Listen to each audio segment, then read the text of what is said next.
Yes. Just so you know, I am finishing hosting a webinar for my president. Okay. That's got to stay near me so I can get this piece done.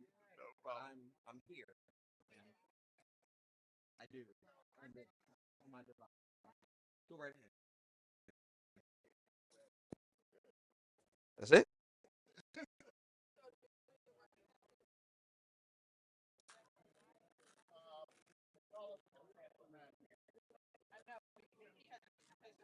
That's perfect. That's perfect. All I need right there is that HDMI. I got everything I need.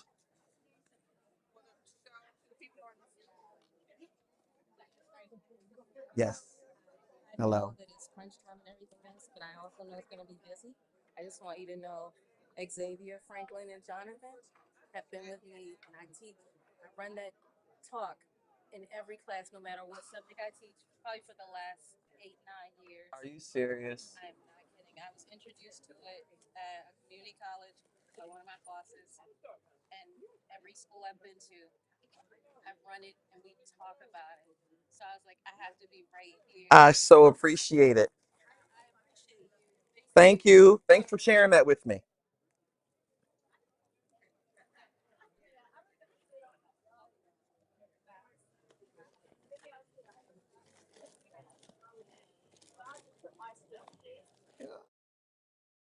What's happening right now?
going to make a decision on that target number is return.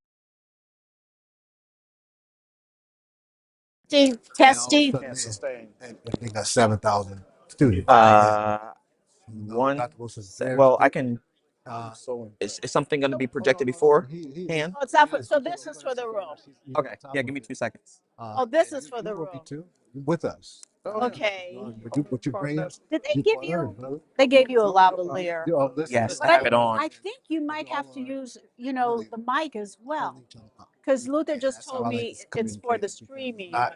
It's no Well, silo. if we can't hear you, we'll let you know. I am happy to do Testing. both. But your hands already Testing. there. I see that. Okay. I'm just trust me. I'm just joking with you every now. No, I know. Testing. Okay, man, you got it. Do you? All right. Hey, how you? Good to see you. Good.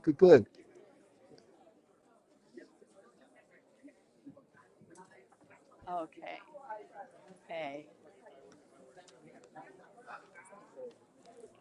Okay. Can you hear me? Yes.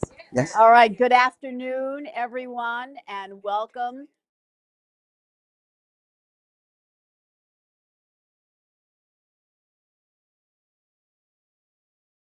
Annual Morgan Staff Institute. Thank you all for coming. Before we get started, I would like to introduce Dr. Don Terry Veal, who will be saying a few words to you. Dr. Veal is our Vice President of State and Federal Relations and Chief of Staff in the Office of the President. So I'd like to call Dr. Veal up to say a few words. Thank you. Thank you, Dr. Mellinger. Do I need this? I do. Oh, good afternoon. Everyone's doing okay. We're so glad you're here today. This is a great opportunity for Morgan, always, because now we're talking about having a conversation, not just with our faculty, but our staff as well. Can we give that a round of applause, please?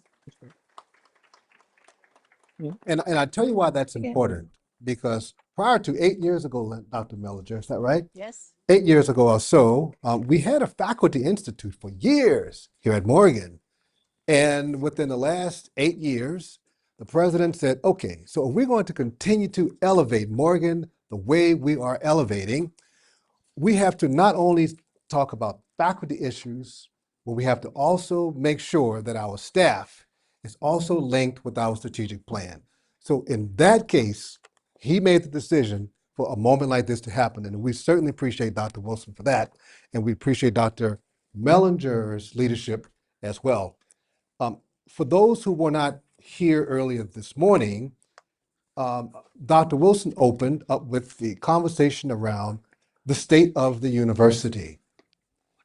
The state of the university, and that was a great conversation. He talked about our capital process, our capital progress. And so far, our capital progress, as far as that's concerned, last year we received $427 million from the state in appropriations. And that's a great number for Morgan. This year also, $427 million. And this year also, we also received within our operating budget, $208 million. That's the largest budget statewide for any HBCU nationally. And he also talked about our progress with AI. And that's something that we want to continue to focus on because that's important for us. It's important for the nation. And Morgan is never going to be left behind. And finally, he talked about our Research One status. We are trending in that direction. And we're excited about that. We are trending and moving in the right direction with our Research One Institute. And ultimately, we find that Morgan is such an exceptional group, not just because of the faculty, but the faculty couldn't do it without the staff. So again, can we give yourselves a round of applause? The president regrets not being here today. He has a board meeting, but at some point throughout the program, he will plan to come around if he possibly can. He's excited about this day because we are moving as well as we are because of the work that's done by you. And today we're going to have a conversation that's coming from, that talks about our belonging, because we want to be a belonging university. And we're going to hear from Dr. Terrell Strayhorn talk about that. We want to hear from him. He's, of course, a national expert in this conversation, and we're glad of that. So I'm not going to go any further, but I'm just glad, again, that we're here today. And if ever we could be of an assistance to you with the president's office, don't hesitate. And I caution in saying that because when I say don't hesitate, come by, I'm here, and there are about 1,000 people who take me for my word. And that's a great thing. Thank you so much, Dr. Mellinger, and so glad you're here, sir. Thank you. Absolutely. All right. Okay. Thank you. Thank you very much, Dr. Veal. It is my distinct privilege to welcome you all here today. While faculty members often occupy the spotlight in academic discussions, we know that a university cannot function, let alone thrive, without its dedicated staff. From admissions, financial aid, housekeeping, ground crew, and academic advising to facilities, student affairs, and campus operations, you are the heartbeat of our campus infrastructure and the unyielding foundation of the student journey here at Morgan State University. To celebrate your vital contributions, we are joined by one of the country's most prolific and influential scholars on educational equity and human connection. Our keynote speaker is Dr. Terrell Strayhorn, a globally recognized thought leader, professor of education and psychology, and the principal investigator of the Belonging Lab at Virginia Union University. He is also the visionary founder and CEO of Do Good Work Consulting Group. Dr. Strayhorn has dedicated his career to analyzing how the fundamental human need to feel connected shapes success, retention, and well-being within higher education. He has authored over a dozen books, including the groundbreaking award-winning volume, College Students' Sense of Belonging, and published more than 200 peer-reviewed articles and book chapters. Today, Dr. Strayhorn joins us specifically to address our staff at the Morgan State University Staff Institute. His keynote address, titled "The Role of Staff in Developing a Belonging University," will shift the focus away from traditional classroom spaces to highlight how everyday administrative, supportive, and operational interactions build a scaffolding of a truly inclusive culture on our historic campus. Please join me in giving a warm welcome to our keynote speaker, Dr. Terrell Strayhorn.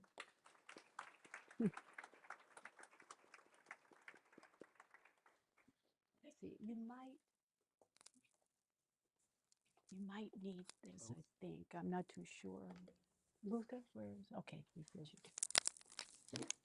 First, round of applause for that wonderful introduction, please. And I think I caught, is your name Lucas? Luther, like Dandros. Okay. So do I need to hold both? Okay, got it. All right. Well, first of all, it is a great joy to be here at the National Treasure Morgan State University. And I realized today, as I was making my trip from the hotel to campus, this is my first time at the campus. Hopefully not my last time, but the next 30 minutes or 40 minutes will determine that. And so I just want to say a couple of things and then get into the conversation that we already have underway. And I'll certainly do this again if necessary once some folks come into the room. But first, let me express my sincere gratitude to President David Wilson. Can we clap for Dr. Wilson in his absence for the opportunity, the invitation to come and to be a part of this, for his extraordinary leadership of this fine university. And I also want to especially thank Miss Ben. I don't know if she's in the room. Miss Ben, is Miss Ben somewhere around? There she is. Let's clap for her.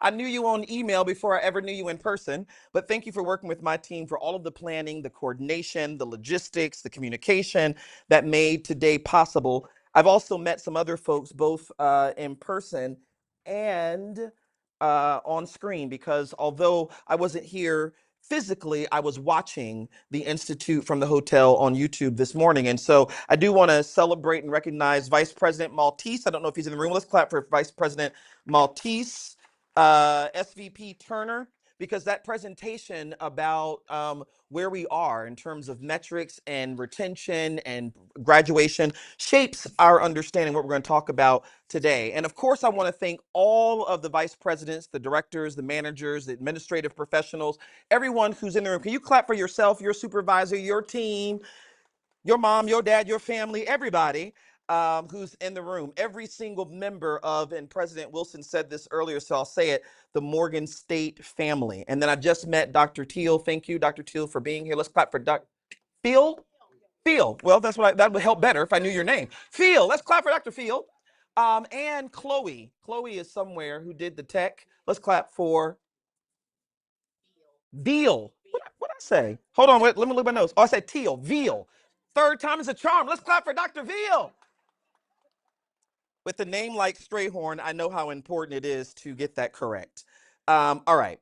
So because today's theme says something enormously important, I understand that there are folks who are in this room, and then there are just as many people in an offsite who are also watching. So to those of you who on the Faculty Institute side who are watching and more staff, thank you for being here. It's been my pleasure to be here and to think about this presentation. So for some of you who came up to me, and I'm sorry if I was a little bit distracted because there were like 4 things happening at once in my life. One was my computer met a PC. My Mac computer met a PC, so you know they're going to always battle.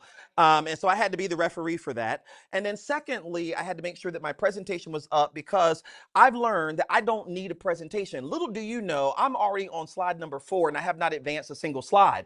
I don't need slides because belonging and the message of belonging, my research is in me. It's not in a book. I wrote the book, but I wrote the book because it first got in me. I'm going somewhere. Stay with me. Second reason why I couldn't be fully attentive to the folks who were coming up before we got started is right before we started, I'm still yet now 100%. In other words, I was working at Virginia Union University. You don't see Virginia Union University in the room, but I was working for my president who's having a conference right now. I think he's tuning in now. So I want to especially recognize my own president, Dr. Hakeem J. Lucas, who's the 13th president of Virginia Union University. Can y'all clap for the leadership of Richmond's only HBCU? And so we have it's a leadership summit that he's doing today.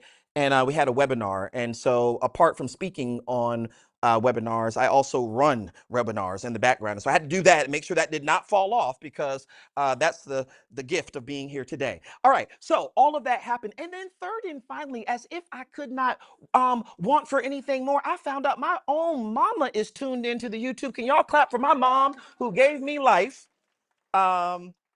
She's a retired public health nurse, but every time her baby is doing something, she wants to see it. So thank y'all for making that possible. Now then, as we get into this, some of you came up and said, I did catch your words. You said you've heard me speak at NASPA, you've heard me speak at other kinds of presentations. And so all I got to tell you is thank you for coming back.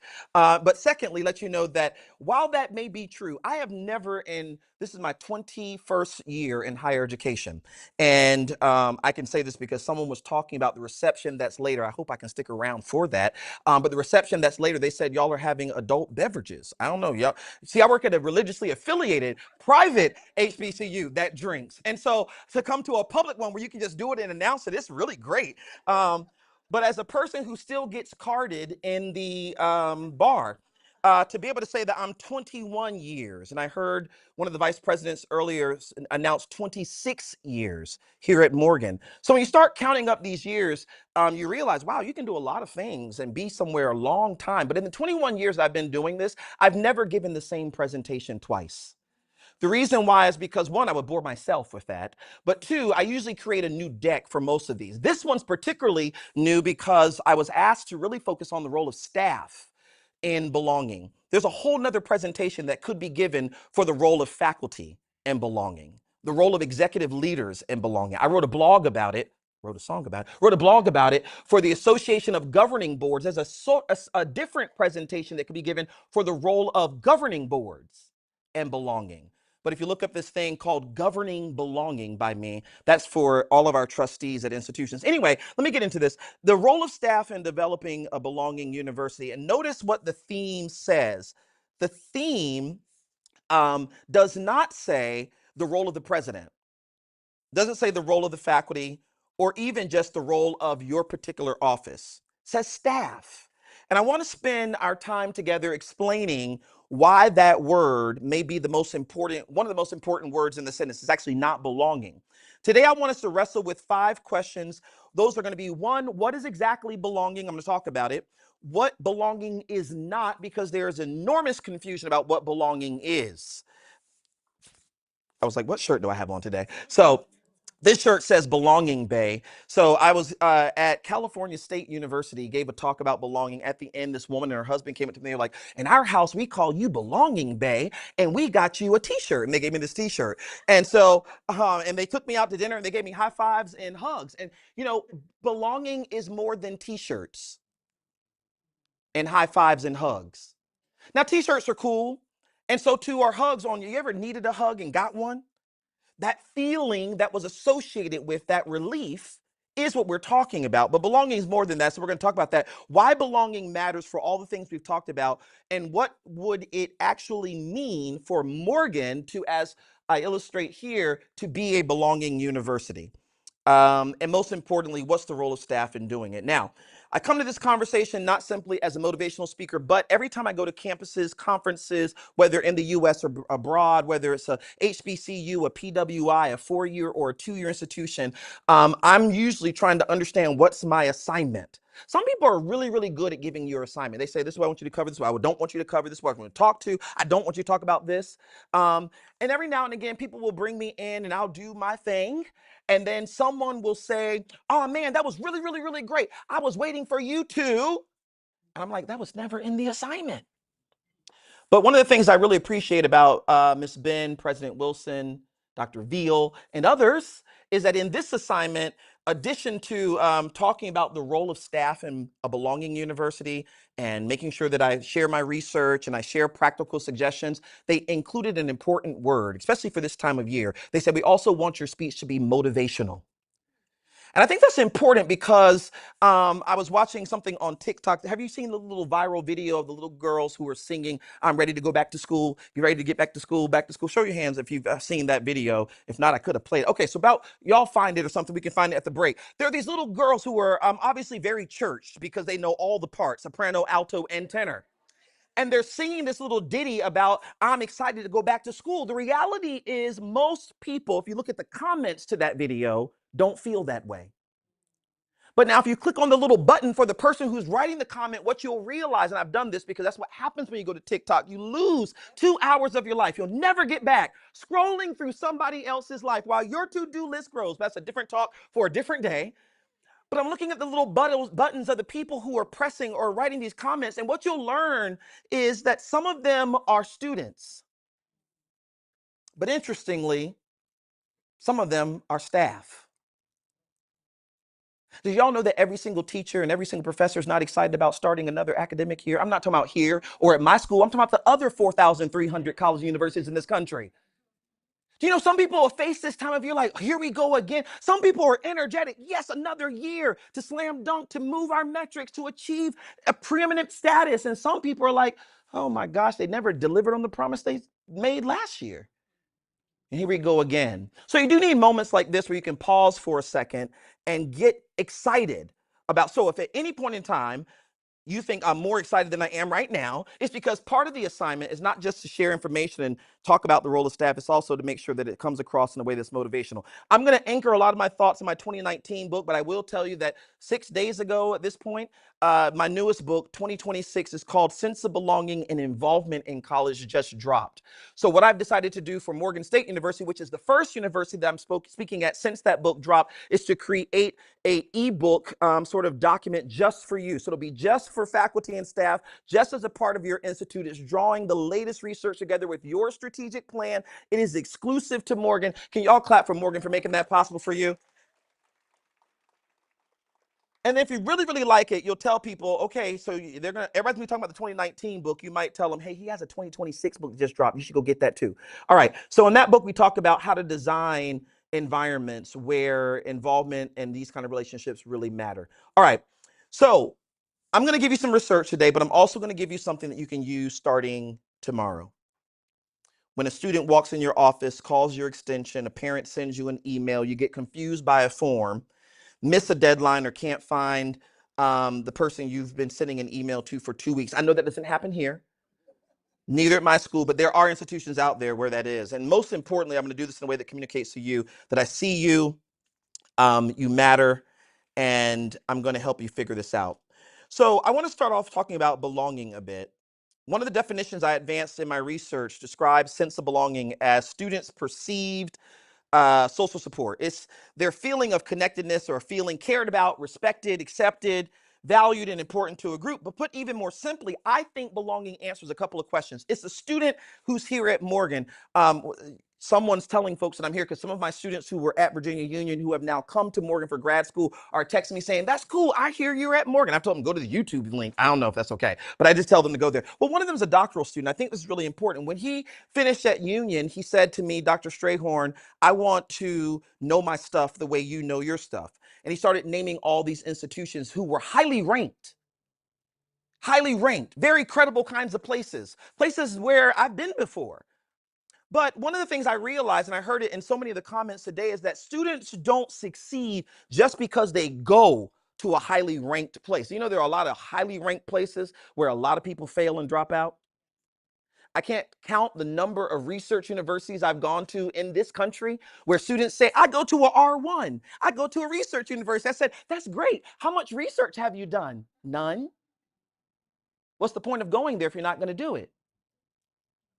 How many students I've talked to at liberal arts colleges who say, I go to a liberal arts college. That's wonderful. Tell me your thoughts about art and music and culture. Huh? What's the point of going there? If the ethos, the environment doesn't shape something unique about you and your experience. So why I have so much respect for Morgan State University is because it's not just a research university. It's not just a teaching institution. It's not just a national treasure. It's a place where people can come and be known. Someone can know your name. One of the #1 survey items that I use, people always ask me, Dr. Strayhorn, how do you measure belonging in your research? Is it okay if I move this chair? Just because I feel like it's creating distance for me. Dr. How do you measure belonging in your research? One item I always use in my belonging research to measure belonging is I'll ask students, if you disappeared suddenly from campus, say it louder for the people in the back, would somebody miss you? I have watched students fill out my survey, fill in their name, put their student ID, get to that question. It's like, because it hits. Because that's what we all want. We all want to work in, live in, love in relationships where if I disappear, whether physically or psychologically, withdraw, you're not just going to leave me there. Someone will miss me and say, I don't know, something's up. I know you're in class, but you're not really yourself today. And that happens here at Morgan State. And that becomes the strategy, the ingredient that we've got to figure out how to manufacture across academic and student affairs in ways that will create the belonging university so that all students will feel accepted, they'll feel valued, they'll feel like they matter, they will feel like they succeed here. And here's the part that's really important for our students. Our students is a term that I use broadly to refer to every single student who's on your heart. On your heart, on your heart, on your heart. Every student that's on my heart might not be on your heart, but I said our students, the students that we serve, these have to be students that can succeed without surrendering who they are. So the reason why I trusted our graduate to come to the National Treasure is because I knew for Daniel Thomas, that's his name, that he wouldn't have to surrender who he was to get his master's here. It's not because I didn't know other programs that have masters in Africana studies or African American studies or Black studies. I do know, you know them too. But every single place you go to, sometimes there's a transaction that has to happen. That transaction is you have to give up who you are. and your interests in order to be successful there. So that last question is especially important because I've spent time talking more, I say in the last year. This is an article that's in the Chronicle where I'm quoted extensively talking about the fact that belonging should never require someone to camouflage who they are, to drop their accent, to conceal aspects of their identity just to fit in. That, my friends, is called oppression. And we've had enough of that in the academy.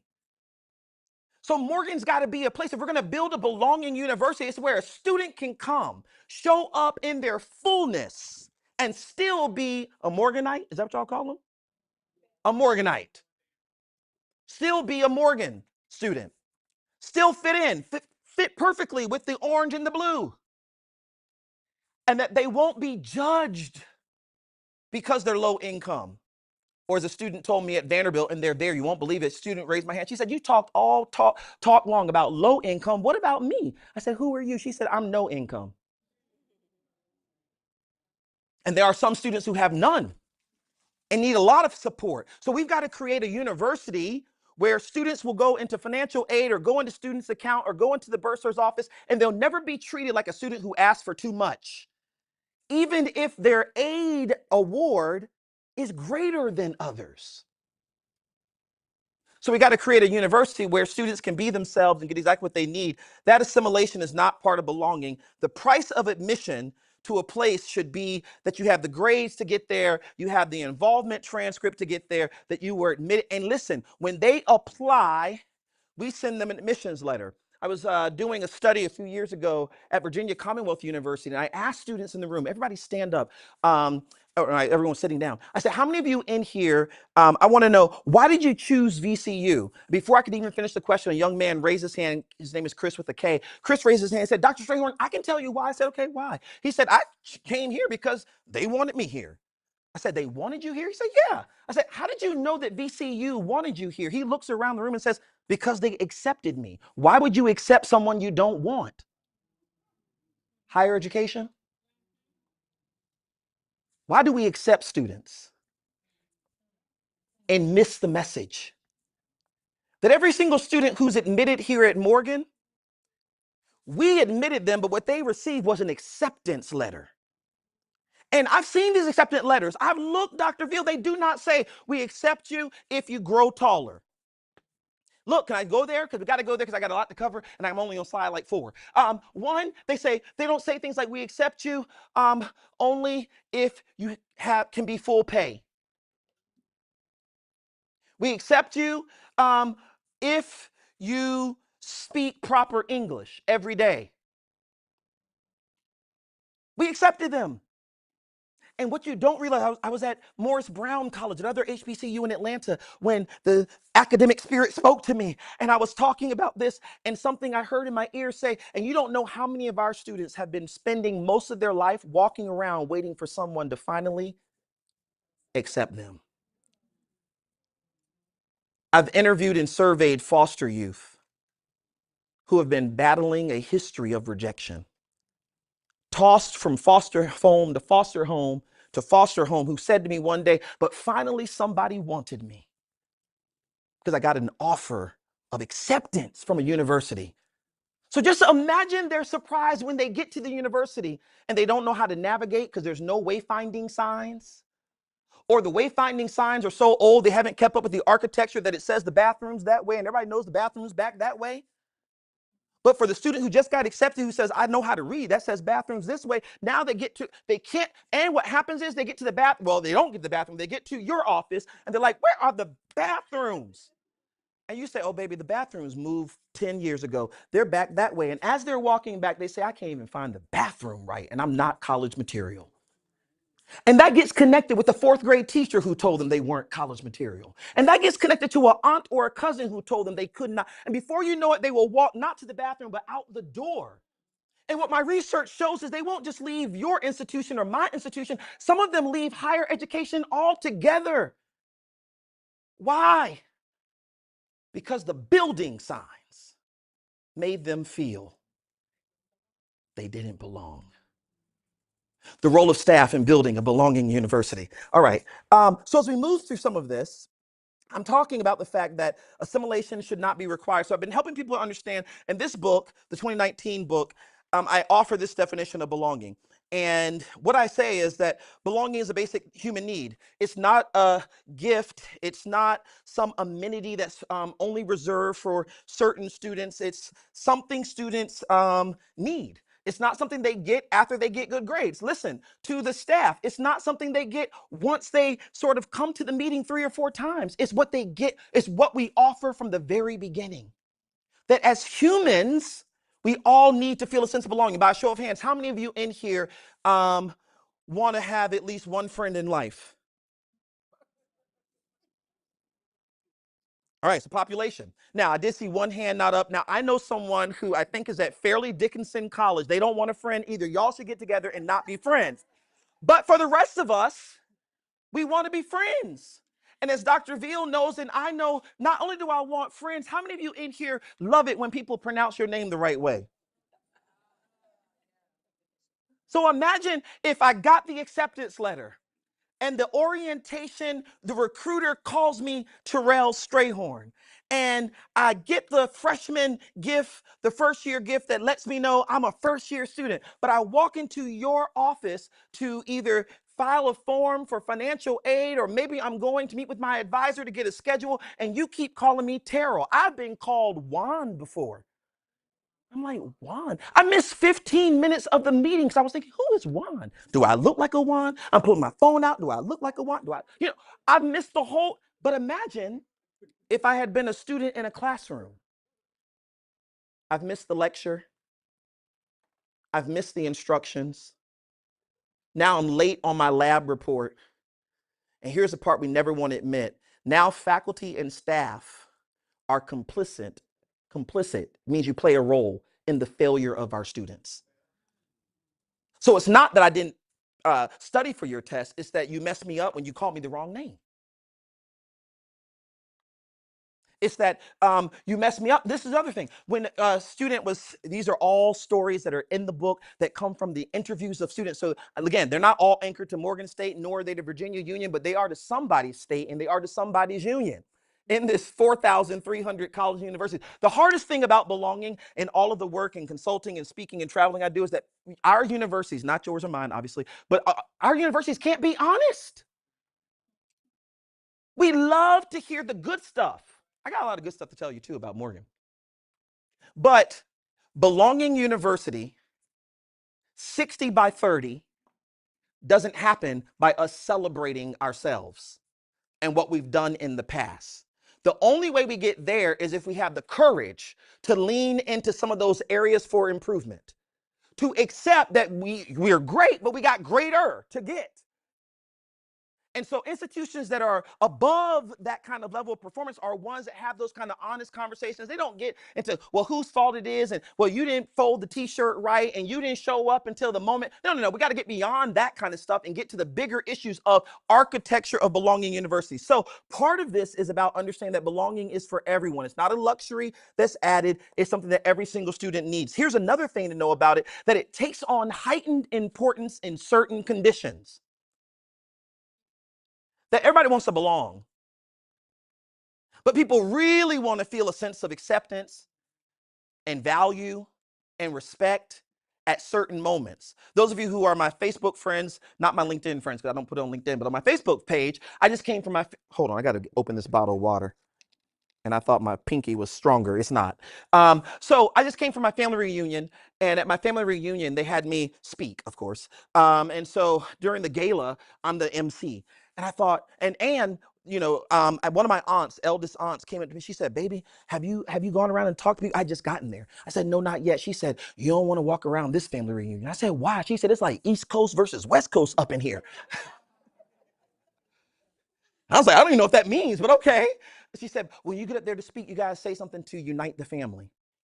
She's like, there are a lot of hurting people here. Speak to them. No one gave me a script. That's what my family likes about the fact that they can give me these kind of speaking opportunities, and I'll sort of rise. So as I'm sitting there and trying to feel the energy in the room, I started feeling some of the hurt and some of the pain and some of the feelings that she's talked about. Can I be honest with you? It's the same feeling that I'm getting right now in this room. not likely just through everybody in this room, but even those who are watching on the screen. We'll speak to it in a moment. What I did was I got in front of my family and I said, listen, y'all look great. And they did. They had got dressed up for the gala. I said, you should take a picture of yourself. People started taking out pictures. I said, for some of you, this is the first time you've got dressed up, put perfume on since the divorce. And that was it. For some people in my family, it was the first time they ever went back around the family since the divorce or the funeral. Belonging takes on heightened importance at certain times, in certain conditions, according to time, according to context, and according to life. I don't know about here in Baltimore, but I'll tell you in Virginia and in Houston, where I also live, life be lifing. And it's not just for students and it's not just for faculty, it's for staff too. I was running a workshop on my own campus at Virginia Union University with enrollment management when one woman said, Dr. Strayhorn, I have a question for your eyes. Her eyes were filled with tears. She's fighting back. She said, how do I come to work every single day as an admissions counselor and work to help students live their best life while mine falls apart all around me? If you're in that situation, first of all, I came to tell you that you matter. You matter so much to this institution that there could have been a million speakers. I'm grateful that I'm the one today. But part of my assignment wasn't just come and tell you about my research, tell about my theories, tell about my books. I'm talking through them, but also to motivate you and to inspire you, to let you know that your life matters. The beautiful thing about belonging universities is you can't build them. They're not built through bricks and mortar. Belonging universities are built by people and through people. Students don't rush to this campus to get here and say, oh my gosh, what building is this? Health and Human Services? Back to my skate. Okay, they don't come running here and say, oh my gosh, I got to get to Health and Human Services. And people say, what are you running for? No, move out my way. I can't stop at this red light. I got to get there. I got to get to Health and Human Services. What are you going there for? I'm getting there because I love these desks. Man, I love the lights. Just want to stay in this room because the lights. No one does that, nowhere. But I have met students. It's at in Kenosha, Wisconsin, at Carthage College. I was the keynote speaker. I almost got knocked down in the hallway by a student who was rushing. I said, slow down. Where are you going? He said, I'm so sorry. I'm going to class. I said, come here, come here, come here. What class? He said, no, I can't talk very long. I can't be late. I said, what class is it? He said, organic chemistry. I said, oh, you're a STEM major. He said, no, I'm a music major. It's my favorite class. As a music major, you would have never heard those words come out of my mouth. So I said, I'm curious, how in the world is a music major's favorite class organic chemistry? You like science? He said, it has nothing to do with the class at all. It's the professor. I said, the professor? What about the professor? He loves us. I said, how do you know your professor loves you? He told you that? He said, that would be creepy. He said, no, he shows us. I said, how does your professor show you that he loves you? And just like me, animated, he said, well, first of all, at the beginning of class, he's always at the door to greet us. And then once we come in, he remembers us by name. Maybe not everybody, but he always calls on someone. This student's name is Christian. He said one day, Christian is a performer on his campus. That means he's in an ensemble. He has a performance off campus. He has a Miss Organic Chemistry. That day, he goes back to his email. He said, and he wrote me a letter, an email. I said, really? Saying what? Like, you missed my class, you lost 5 points? He said, no, it was like 2 paragraphs. I said, saying what? He was like, he pulled out his phone. He said, here it is, because I saved it. And I started it so it stays at the top of my inbox. It says, hey, Christian, missed you in class today. That someone will miss me. By the way, we did cover chapter 3, according to the syllabus.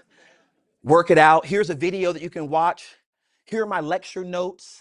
If you have questions, I'm in my office every Wednesday from 11 to 2. He didn't call it office hours to make it scary or formal. He just said, I'm in my office, drop by. Can't wait to see you in the next class because you always have the best questions. That translates even over into staff work. Because what he helps us understand is, one, you got to know them. You have to understand like what their aspirations, their interests are. You got to pay attention to them when they don't come to the meeting, that you follow up. When they don't respond to the email, that you follow up. And it's not always from a punitive place. I do understand that we got to have rules, we have to have deadlines, but that we come from a place of care. Belonging universities are infused with care. They have people who communicate to the student that they matter and that they care. Critically important to the work we're trying to do. So the student teaches me, and I write about in that book, the importance of these connections and these relationships. It takes on heightened importance. For students who are first coming, a first generation, first year student at Morgan, they're going to care a lot about their belonging. For a student who's out of state, and I heard earlier, 50% of students are out of state here at Morgan. An out of state student wants to know that they matter here at Morgan. Why? Because home is a long way away. Even if it's just down the street. You know, I have the fortunate pleasure of having advised, I don't know, maybe a dozen doctoral students who are all from what they call Greater Chicago land. Greater Chicago land, which I always thought that's Chicago.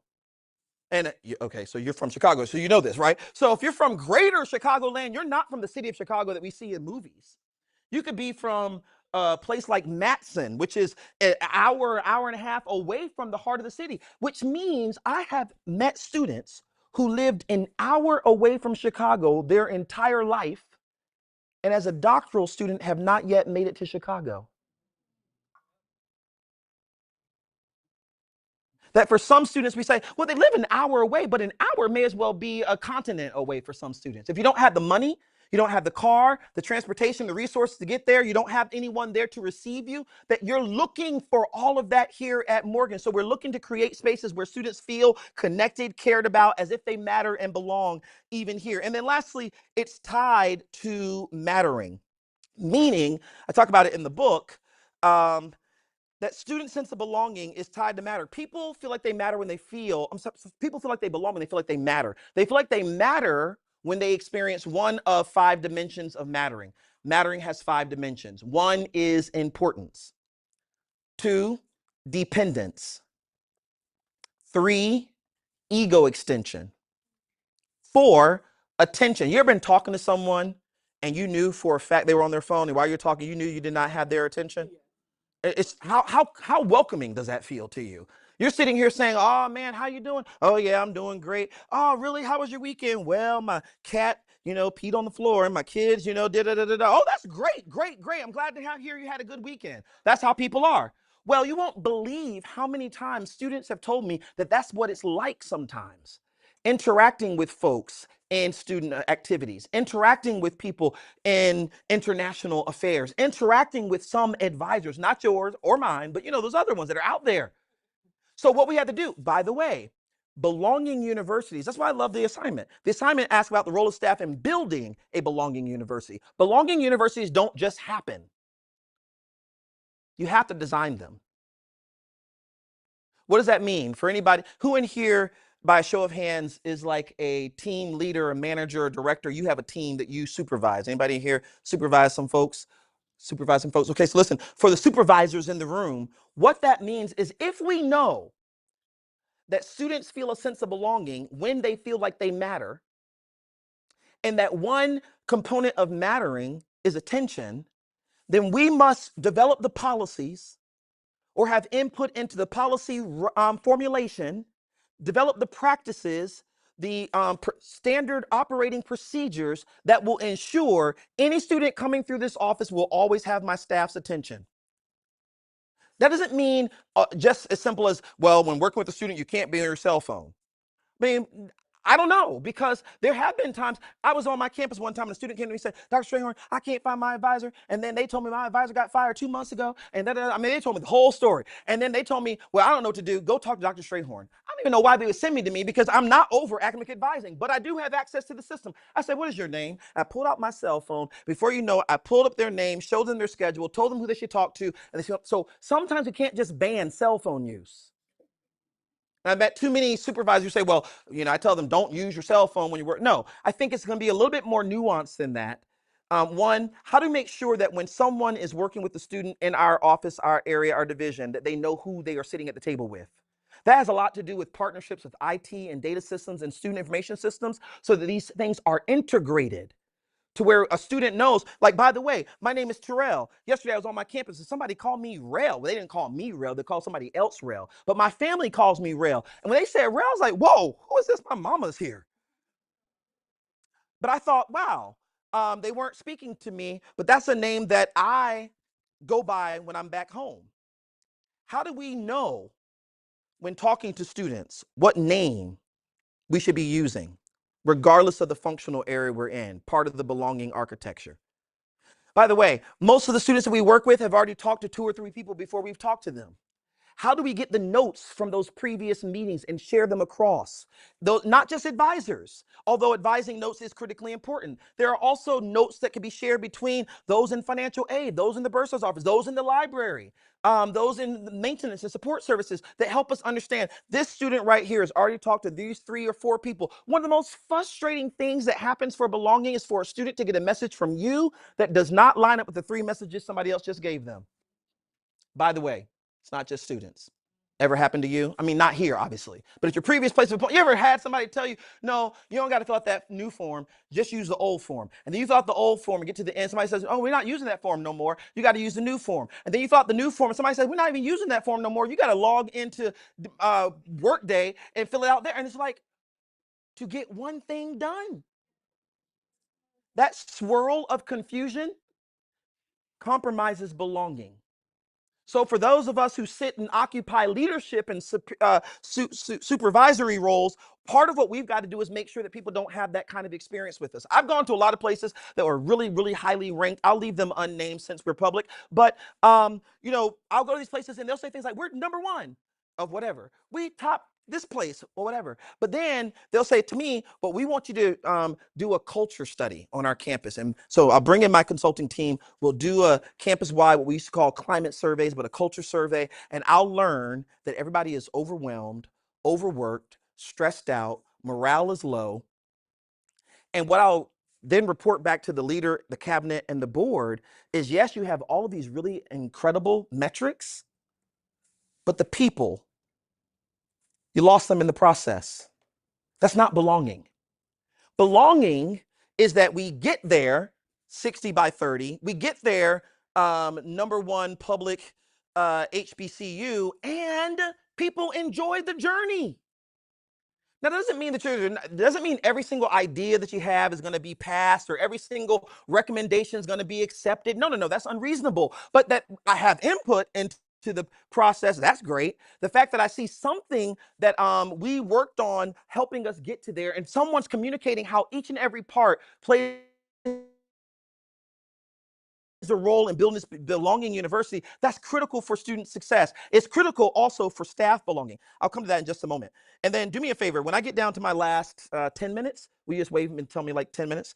All right, so as we think about this, it's connected to belonging. Belonging has those 4 components to it. One of those is attention. The other one that's really important for us to know is called ego extension. Students feel a sense of belonging when they feel like they matter. People feel like they matter when they experience ego extension. Ego extension, as a psychologist, is a big term that has a lot of meaning, but you know, people think, well, what does that big word mean? It simply means that you experience yourself in someone else. You experience someone who cares about you and your success almost as much as you do. Here's the other part, that they're frustrated just as much as you are by your failures and your struggles. I was at a 2-year community college in Northern Virginia working with their QEP program. And I met a professor who said, you know, one day there was a student in her class who started off with a kind of low performance, but worked really hard at trying to like take feedback and make it better, and met her before class or after class, and his grades went up. But then there was another quiz or test where his grades dropped back down. She said, oh, it just pained me to give him that grade. I met with a staff member on that same campus who said, while she's talking, said, can I say something here? I felt the same thing. I had a student who ran for office They ran a great campaign. They did everything they were supposed to do. Some of the people who won didn't even follow the rules, but this student followed the rules. They let me check their flyers. They stayed, within the word limit. They didn't get elected. Oh, it just pained me when I realized they had not won. That's ego extension. That the relationship is so real that you're excited about the student when they get elected, or when they cross the fraternity or the sorority, or when they make the major, but you're also equally as frustrated as they are when they don't hit those marks. We got to create those kind of connections. Now, to create those kind of connections, it takes time. It does take energy. So there's a whole lot of work that I'm leaving on the table unspoken. And that is, for example, those of you in academic advising, whatever the caseload, I know on my campus, our caseload is pretty high, that we have relatively few advisors and a lot of students, which means advisors are pressed to advise a lot of students. And when you have to advise a lot of students, you don't have a lot of time for each student. So we had to revise our advising model and our policy, and we had to invest. And I heard President Wilson talk about this, invest in academic advising, because we wanted to foster belonging and student success, to make sure we had more advisors, so we could give advisors time with students to develop what I call relational consistency. In the 2026 book, a major component of belonging, relational consistency. What people took from the 2019 book is relationships matter, and they do. Students have to know you as their advisor. They have to know you as their counselor. They should know you by name. They should develop relationships with us on whatever name basis we want to give them. By the same token, if they meet you today, but never see you again, that's not the kind of relationship that fosters belonging and success. That this becomes an advisor, a staff member who I can go to regularly and depend on. I was in CSU Maritime on the West Coast, went into the cafeteria, met a woman, African-American woman, older woman with the apron on in the cafeteria. As students walked into the cafeteria, she would look at them. She said, "Oh my goodness, how you doing, Marcus, baby? Wait, did you have a test today? You had a test in science?" He said, "Yes, ma'am." "How did it go?" He said, "Oh, it didn't go so well." She said, "I'm gonna give you some extra corn for that." Another student would come in, she would say, "How you doing, Kristen? Kristen, you run track, right, baby?" She said, "Yeah." "You got track practice today?" "Yeah." "How you feeling?" "I don't know." "Well, you did really well on that last meet. So you know what? When you get down there, get yourself 2 biscuits." I walk in and Miss Mary says, "Now I don't know you with your little self." I said, I don't know you either. She said, "Well, they call me Miss Mary." She said, "Baby, what's your major?" I said, "I'm not a student." She said, "What are you?" I said, "I'm a professor." She said, "You can't be no professor," because professors, I guess, are tall. And she says, "You can't be no professor." I said, "Yeah, Miss Mary, they brought me here to help them think about creating a strategy for student success. They want to graduate more students, and they're trying to figure out how to do so." Miss Mary wipes her hands on her aprons, pulls the top down. She says, "Babe," puts her spoon down. She said, "Baby, come here. I'm going to tell you something they are not going to tell you." I said, "What?" She said, "I am their success strategy." Can we clap for all the Miss Marys of the world? Because Miss Mary has a point. After she gave me what I needed, I watched her say, "Veronica, baby, I know that you're a vegan, so I'm not going to put no meat on your..." Miss Mary knows them by name. She knows their dietary restrictions. She told you she's keeping up with Kirsten on the field.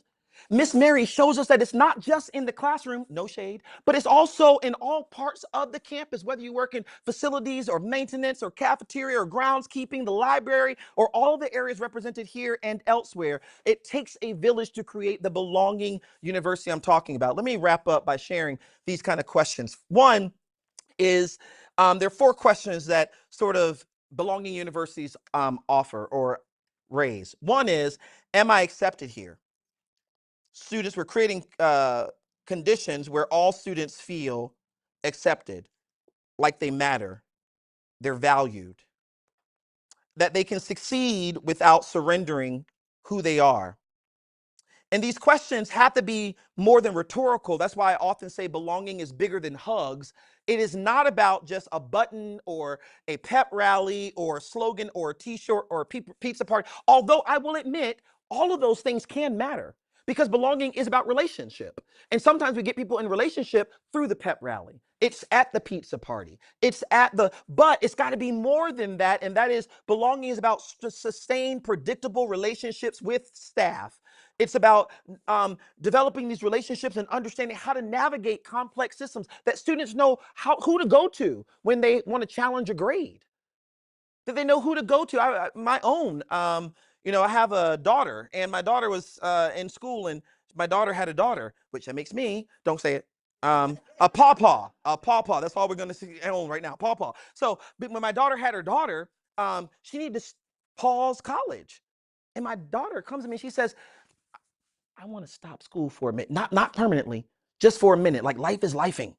And I got morning sickness and all this stuff going on. Like, who do I talk to just stop college for a moment? Who is that here at Morgan? Students need to know that, not just those who are expecting, because it turns out I've met students who get diagnosed for the first time with diabetes, need to pause for a moment.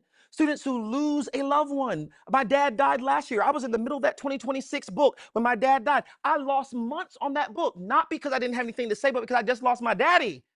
I didn't want to write. I wanted to cry and take care of my mama because I'm human. So all of these things, who helps students understand how to navigate these systems? That's part of belonging work. And then also that students pick up these ideas that their identity is safe, that their contributions matter. And again, as I heard was anchored earlier, please understand there are lots of policies and practices and planning and personnel and procedures that have to be a part of this architecture.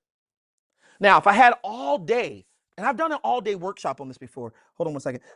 If I had all day, I would just tell y'all about what those policies are. We would walk through revising one of them and developing one of them. But since we don't, I'm going to skip across this so I can get to my close because I got my message that we're coming up on our time. And I want to make sure that, one, I'm around. So if you have questions that we don't get to in this session, please feel free to talk with me. Y'all know this image? Okay. Woo, I was like, what happened? What did I just show y'all? Okay. So people often talk about belonging and start, you know, diversity, equity, inclusion, all that.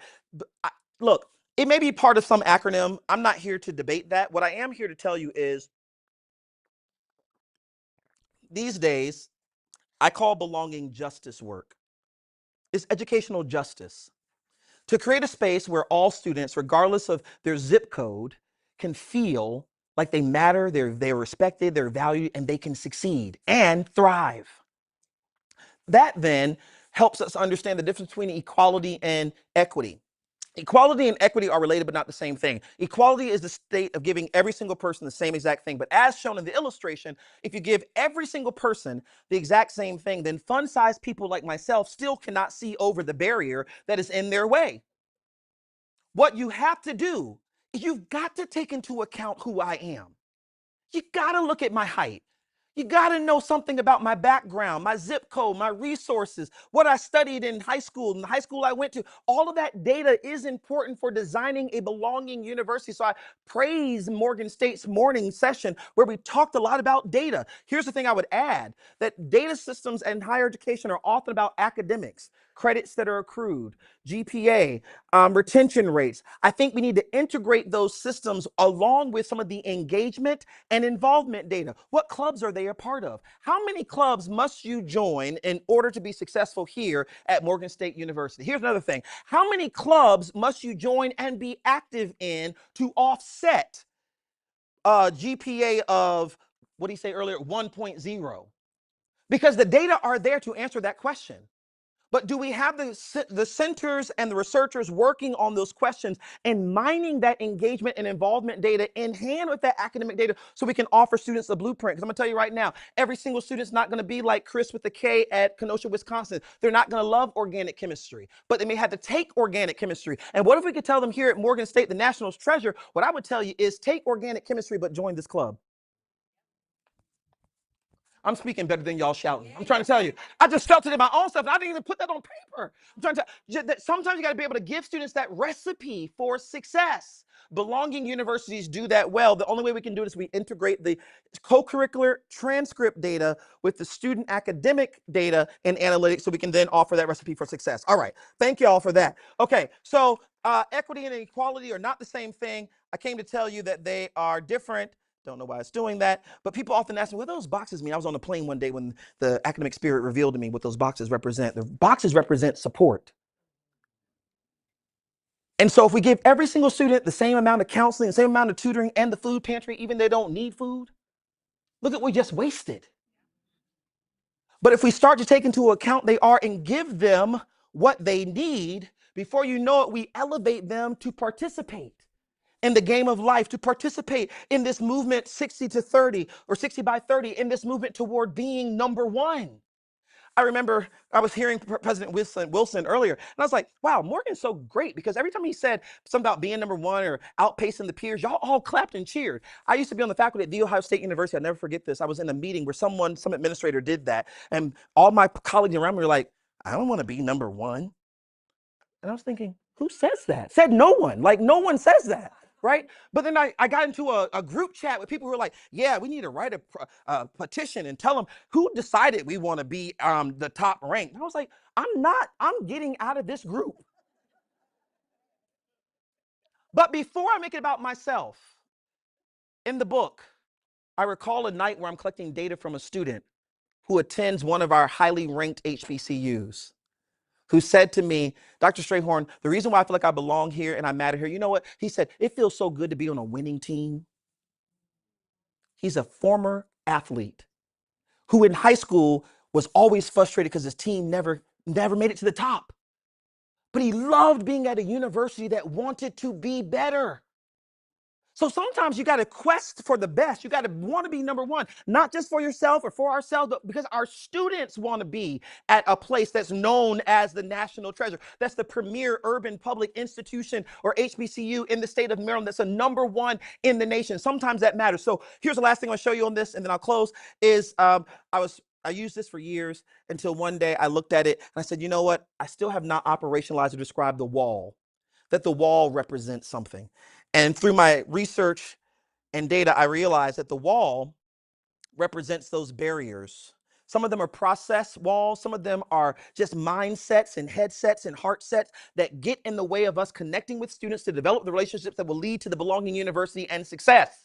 That it represents those process walls. What are process walls? It's like, how many of y'all in here, I know not here in my school, but there are schools where they make a student file this and then file that and then send this in before they can go on the first year trip or the freshman trip. That you got to, no, I got to say it because it might help you, right, in your quest. I have been a vice president for academic and student affairs at Lemoyne-Owen College. I've been the provost. I was the provost at Virginia Union through the pandemic. And one of the things that I realized is, I was like, why do we make students apply to graduate? They just knocked out 120 credits, paid all this money, stayed all these years, and then at the end, you're still going to say, you can't graduate because you didn't apply. Over my living body. They said, well, how will we know that they want to graduate? Let's call it something else. It's not going to be called an application because you've already applied. We accepted them at the beginning. You can't get to the end and say, now we get to accept you again. You will not believe how many institutions have removed that application to graduate, rephrased or revised it in the spirit of belonging, and they've increased the number of students that they produce. The 1,900 that you're looking for, I think, are beyond those kind of policy changes. But you got to get past the process walls. But to get past the process walls, you got to be willing to name them. So on my campus, everybody knew that in order for students to go on the freshman trip, students had to get a paper signed by a woman who go on more vacations than the law allows. No shade to her, but why in the world would we give that to her? No, we need to either, and it's no shade to her, because what we ultimately end up doing was digitizing the process. So she can approve the process, whether she's on a cruise, and she will be, or she's with her grandbabies or whatever. How do we start to pick up this information and then think about process flow and improvements that will get us there? Listen, I got to close. So the way I'm going to close is this way. I've talked to you about my research, right? Okay. I talked about my book. Okay. Have you been motivated at all in the things I've been saying? Okay. Well, I have about 4 more slides, but what I'll do is I'll put it in my summary document. I'd rather close this way. I close where I often will, and that's not with my research or not with my book, but with someone who taught me about the importance of belonging. My mom's mom, who helped raise me, her name is Creola Evelyn Warner. She was born October 6, 1925. She was a public school teacher for 55 years in Trenton, North. I know, you can't get people to be teachers for 55 minutes nowadays. And my grandma did it for 55 years. Listen, friends, she retired on a Friday. went to church and directed the choir on Sunday. Woke up Monday, called her principal. She said, I don't know what to do. She said, come on back to the school. My grandmother was a substitute teacher to the day she died. Growing up with my grandmother in Trenton, North Carolina, you would go with her many places and you would feel like you were with a celebrity. We would walk into places like this, Piggly Wiggly. Y'all know what that is? Little grocery store. You would walk into and people would start clapping and say, oh, Miss Waters here. And I thought, my grandma must be Beyonce. Beyonce wasn't even out then, right? But I was like, what? I thought my grandmother had to be like I knew she sang because she was a choir director. I thought maybe she has a recording artist or maybe she's got a video somewhere I haven't seen yet. But we would walk into Piggly Wiggly. People would greet my grandmother. Sometimes they would give her gifts and money and cards and hugs. And my grandmother would start on aisle 1. It would take us forever to get to aisle 2 because she got to talk to every single person. And when she talks to them, they would say things like, Miss Warner? She said, baby, do you know me? Yes, Miss Warner, you were my 4th grade teacher. My name is Stephanie. Oh, Stephanie, girl, I remember you. Before you know it, they're going down memory lane. Stephanie's not in kindergarten or 4th grade anymore. She's now an adult. And she would say things like, Miss Warner, my mom and grandma would say, baby, how are things going? She said, well, my husband just left me. And my grandma would listen to the whole entire story. She reached into her purse and give her a mint because mints will help you when you're going through a divorce. I don't know. Right? My grandma would give her a mint. She go to the next person. They say, Miss Warner, you know, I just lost my mom. My grandmother didn't even know the person's mom, but she would sit there and say, oh my gosh, what a major loss. Do you look like her? And they would start telling, oh yes, and the tears would start flowing. My grandmother would lean in and hug them, give them a mint. Watching my grandmother growing up, I realized the importance of relational consistency before I ever wrote about it. That relational consistency will bring you to a Piggly Wiggly and put you on aisle 2. That it's maybe not a Piggly Wiggly, maybe it's a health sciences building. And you'll meet a student who's in seat 3. And in the middle of the lecture, you'll pay attention to the fact that she just buried her daddy or that she just crossed the sorority. And you'll find a way to let her know, I see you and I feel you. I would go to so many places with my grandmother when she was alive. At some point, she took me to this place, BB&T Bank. We don't even have it no more. It's called True. Y'all know it, right? Truist Bank now. But I went to BB&T Bank because I wrote a book chapter about my grandmother. It's called How One Teacher in the South Changed the World. And I did these oral histories with these people who work in this bank. The manager of that bank, his name, I think is Greg. I went up to him, I said, Mr. Greg, I want to write a chapter about my grandmother. And I started asking him questions. He said, man, your grandmother was amazing. I said, was she rich? He said, no, she wasn't rich. When you go into this bank in Trenton, North Carolina, in the lobby, there's this pastry on the wall, not pastry, this tapestry on the wall that says, love many, trust few, learn to paddle your own canoe, Creola Evelyn Warner. Not because she had the most amount of money in the bank, but because she taught everybody in that bank. The manager says to me, your grandmother taught me everything I need to know about running this store. I said, are you talking about how to count? He said, yes, she taught me that too in 4th grade. But she also taught me how to greet people, how to pay attention, how to listen and talk less, how to hold space for others to be a part of the conversation, how to listen. I've helped people buy homes and buy cars that I've never seen working at this bank. Your grandma's the one who helped me realize that sometimes you have to develop relationships and get to know people for what they are trying to do. Every single student who comes to Morgan may not aspire to do what you want to do. And in fact, every single student who comes to Morgan State may not want to do what you think they ought to do. But my grandmother reminds us a really powerful lesson about belonging, that that's not the part of assimilation and oppression are not part of the formula for belonging. We're creating environments where students understand somebody cares about me, they care about my aspirations, they got my back, they celebrate my wins, they're with me through my struggles. My last lesson from my grandmother, however, comes not in any of those buildings, comes through this building. Got the call that no grandkid ever wants to get, and that is, your grandmother at 88 has suffered an aneurysm and they don't want to operate because of her age. So I get on the plane, I go to the hospital. I walk into Craven County Community Hospital, walk up to the front desk. I meet a young woman with red hair. Her name is Stephanie. I said, Stephanie, I'm looking for my grandmother. She said, what's your grandmother's name? I said, Creola Evelyn Warner. She said, oh, you know Miss Warner? I said, you know Miss Warner? She said, she was my 4th grade teacher. In fact, I thought North Carolina only had one 4th grade teacher at some point. Had to be my grandma. That's just to remind all of us who are staff working in higher ed, you have no idea how many lives you touch every single day.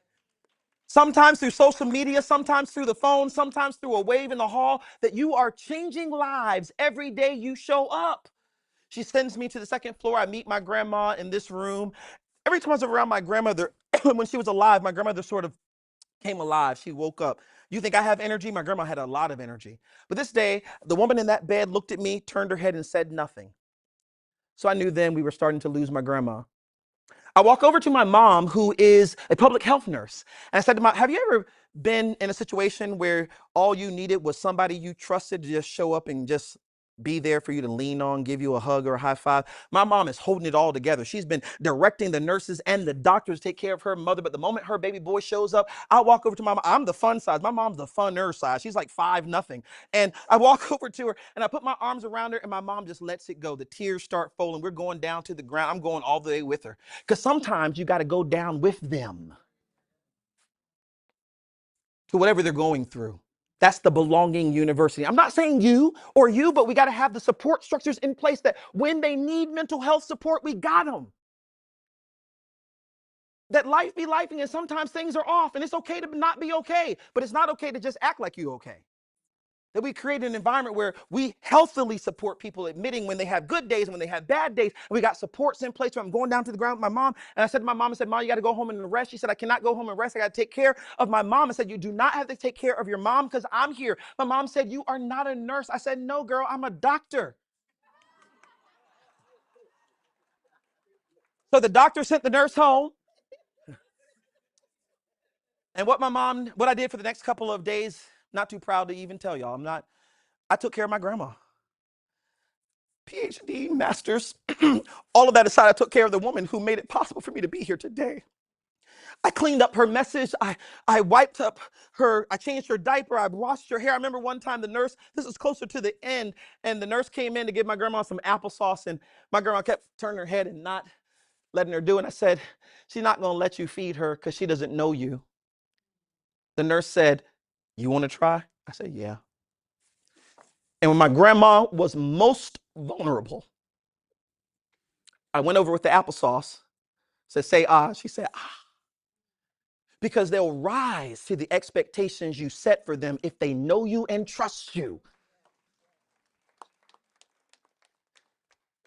Before you know it, I'm feeding my grandma applesauce, but I guess I was going too fast. The applesauce started dropping down her face. She was so embarrassed. At some point, she said, mm-mm. And so what I did was I took another can of applesauce, opened up and threw it in my face. I said, girl, that's what we do with applesauce these days. Because sometimes along the way in building this belonging university, we are going to make mistakes. So too are they. But belonging universities don't make people feel bad because they don't have enough, because they're from a different zip code, because they speak a different language, because they show up in the world different. Their cultural accent is a little stronger, or the way they dress may be different from Morgan's way, but they simply create a space where all of us can recover. I remember one night I was about to go to sleep and I was going to get on the cot, but the nurse came and she said, Dr. Strayhorn, do you want to sleep close to your grandma today? I said, yeah. So she wheeled in this chair, put it close to my grandma. She brought me a blanket and a pillow. And that night I slept on the chair with the blanket and the pillow and I held my grandma's hand.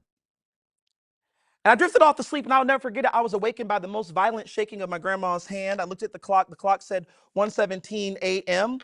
And before you know it, my grandma, who had not talked in over a week, said to me, hey, Rail. I said, oh my gosh, she's talking. So I'm reaching for the button to call the nurse to tell her she's back. And before I could reach the button, my grandma snatched me back and said, hey, baby, it's time for choir rehearsal. I said, choir rehearsal? It's not even Sunday. My grandma said, baby, I want you to sing my favorite song. And in the stillness of the night at 1:17 a.m., while holding my grandma's hand without hesitation, no keyboard, no music, no organ, I said, this little light of mine, I'm gonna let it shine. This little light of mine, I'm going to let it shine. This little light of mine, I'm gonna let it shine. Let it shine, let it shine, let it shine.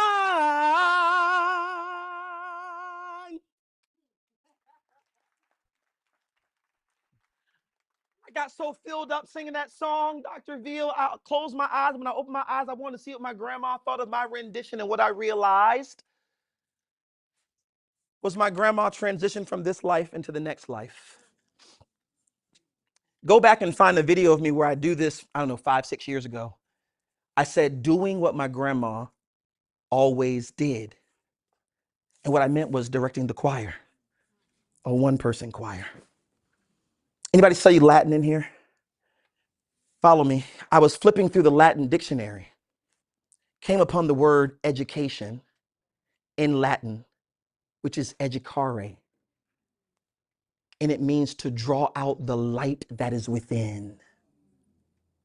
So my grandma separated from this life to the next life, doing what she always done, not teaching us that every single day, what we get to do here at Morgan State, the national treasure, is to help students understand that the world out there is dark and it needs light, but the light that it needs is not available on Amazon or on eBay. The light that the world needs is in each and every one of them. So we create programs, we operate offices, we issue advising, we help them and offer support that will help them understand that the light that the world needs is in them, so they shine their light. They never dim down. They don't have to turn it down for other people to shine. They never feel small.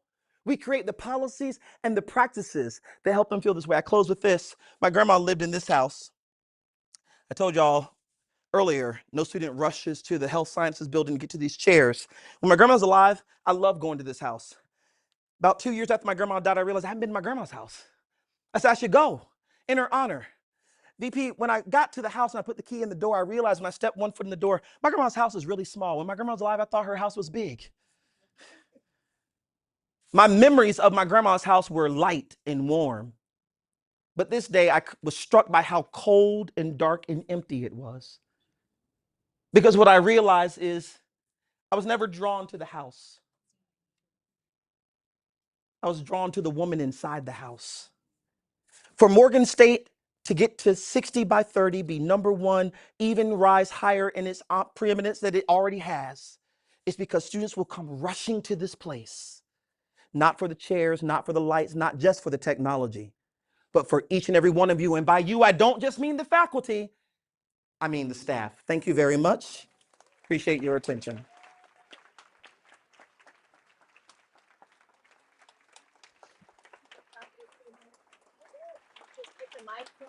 Thank you. Thank you.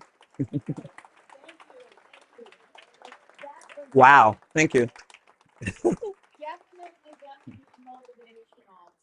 And we've learned a lot this afternoon about the Belonging University, and hopefully what we've learned, we can take back and make some of those changes. Some of the things you said, life is lifing, I thought was really pretty good. And also the swirl of confusion compromises belonging. And I think that's what happens sometimes with some of the processes and procedures and rules and regulations we may have in place here. We probably need to look at them again so we can see how we are treating our students and give them a sense of belonging. We've learned what belonging is. We learned what it is not. We know it's not a T-shirt or it's not a thing and why it matters. And we know that now staff can build bridges of belonging. So thank you very much. Let's give Dr. Strayhorn another. Woo. And I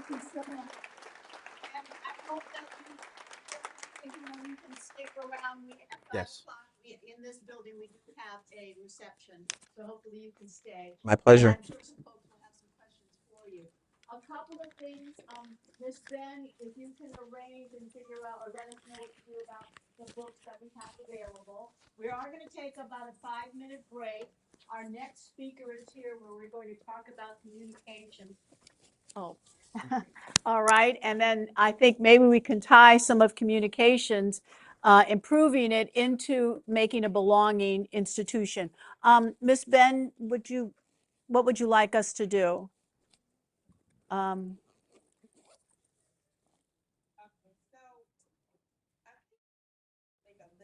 Okay.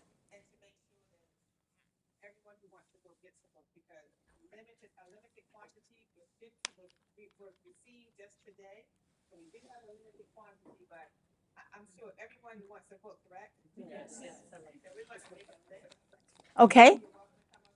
All right. So okay, so we're going to take a quick 5-minute break. Please come back because we have 2 more speakers. And so we're going to switch modes. And please stick around. We're going to get ready and I will call you all back in about 5 minutes. Thank you very much.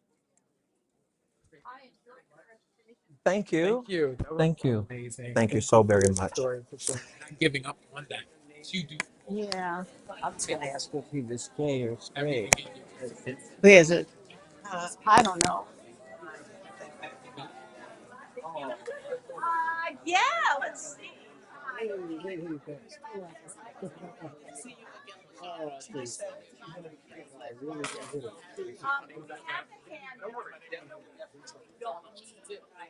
But anyway. Oh my goodness.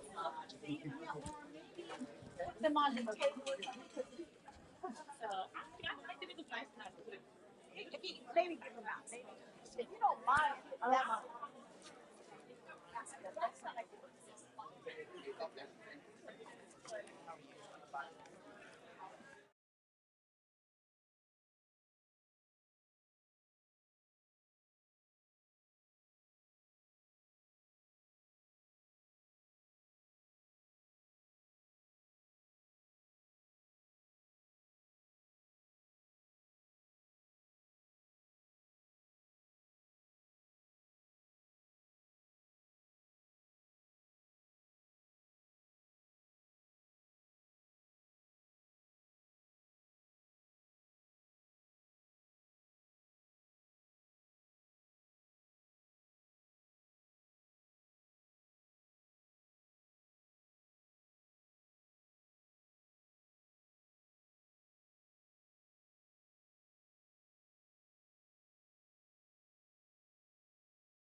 another speaker before we have our communication. So let's gather back and get to your seats. And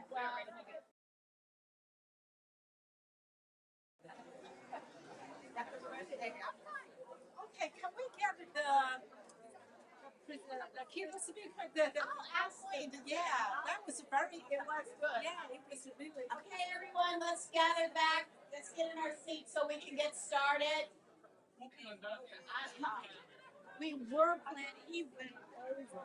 Sorry? He went over. Yeah, I'll make it time. quick. Oh, that's all right. I don't mind. Because from now on, the only thing that's gonna be keeping us, we have the reception at 5. Yeah. We actually have one after you, so Okay. I don't mind, but we were gonna have questions and answers because I figured people want. Oh, here's Dr. Wilson. Okay. Oh well, he missed everything. Well, anyway. Okay, let's gather around. Let's get in our seats. We're getting ready to get started. If I get up, okay. We're at home to hear you. All right. That's just for the string. Okay. Still have to use the regular mic. Gotcha. Thank you. Should we do? I mean, if you start talking, they might. I'll wait a few minutes. Oh. If the people at home needs to hear you, you need to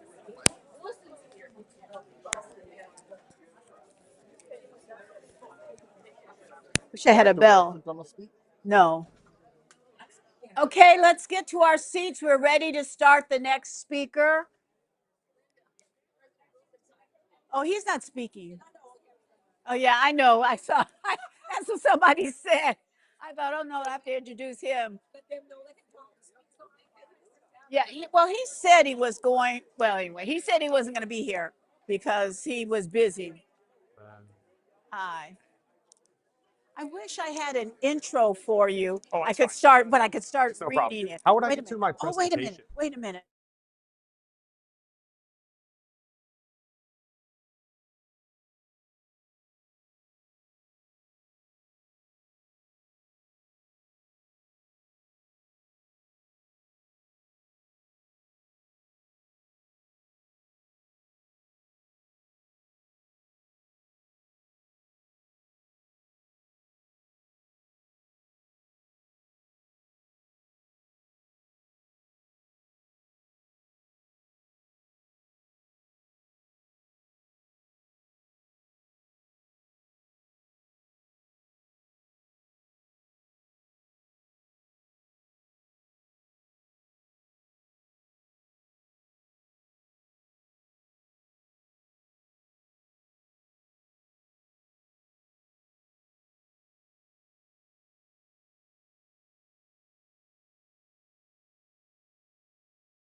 They're onboarding, compliance education, professional development, and community building into a single project.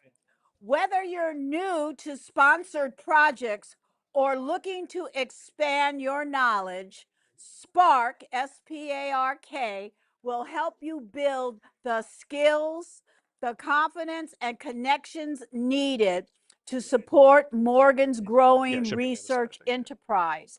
And this sounds really very interesting, especially if you have the opportunity while you're here at Morgan to learn a new skill. Okay, we're just getting ready to set up. Do we have the presentation? Okay, just give us a few minutes. But again, we have someone from the Office of Research Administration, Mr. Ryan Mobley.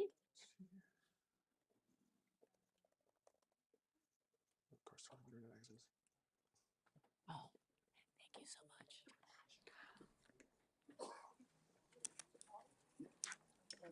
This is your handout so they can get it afterwards, okay?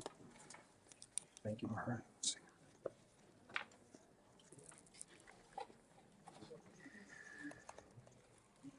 Is it not on there?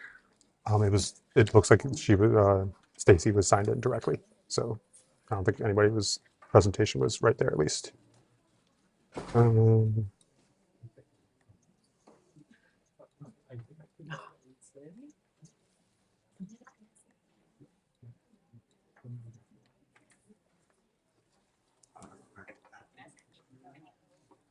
Okay. Oh, Right. how come it's not coming?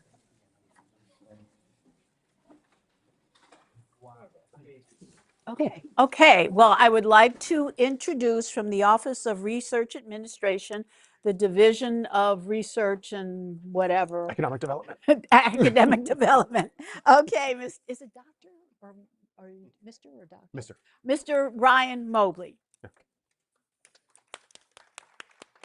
Thank you, everybody. No pressure at all following the keynote speaker, Dr. Strayhorn. I'm like keeping names of people who put me underneath next to him in the time block, but that's fine. So today we're talking about Spark. So as Dr. Mellinger mentioned, Spark is the Sponsored Projects Administration Readiness and Knowledge Program. So it's our first attempt in the office to creating a research administration is RA, creating a research administration support tool to help educate administrators at Morgan on how to do research administration slightly better through the lens of uniform guidance and federal compliance, but then also being a really good resource for people who are new to Morgan, new employees that need to learn some of the, what we call post-award functions. So what happens when an award gets to campus? What do you need to do? How do you do the things like requisitions, travel, purchase orders, employee hiring, effort reporting, all that kinds of stuff. So quick show of hands, who here works with research administration or thinks they might work in research administration in some degree and capacity? Okay, so everybody's hand should be going up. Research administration is everything. We're going to become an R1. It's not like a question at this point. It's just a matter of time, basically. And as we progress towards that R1 status, which for those who might not be aware, super quick, R1 just means you're the highest classification by the Carnegie standards of a research institution. So we would be the second HBCU that would be R1. There's only 187 institutions in the country that have that threshold.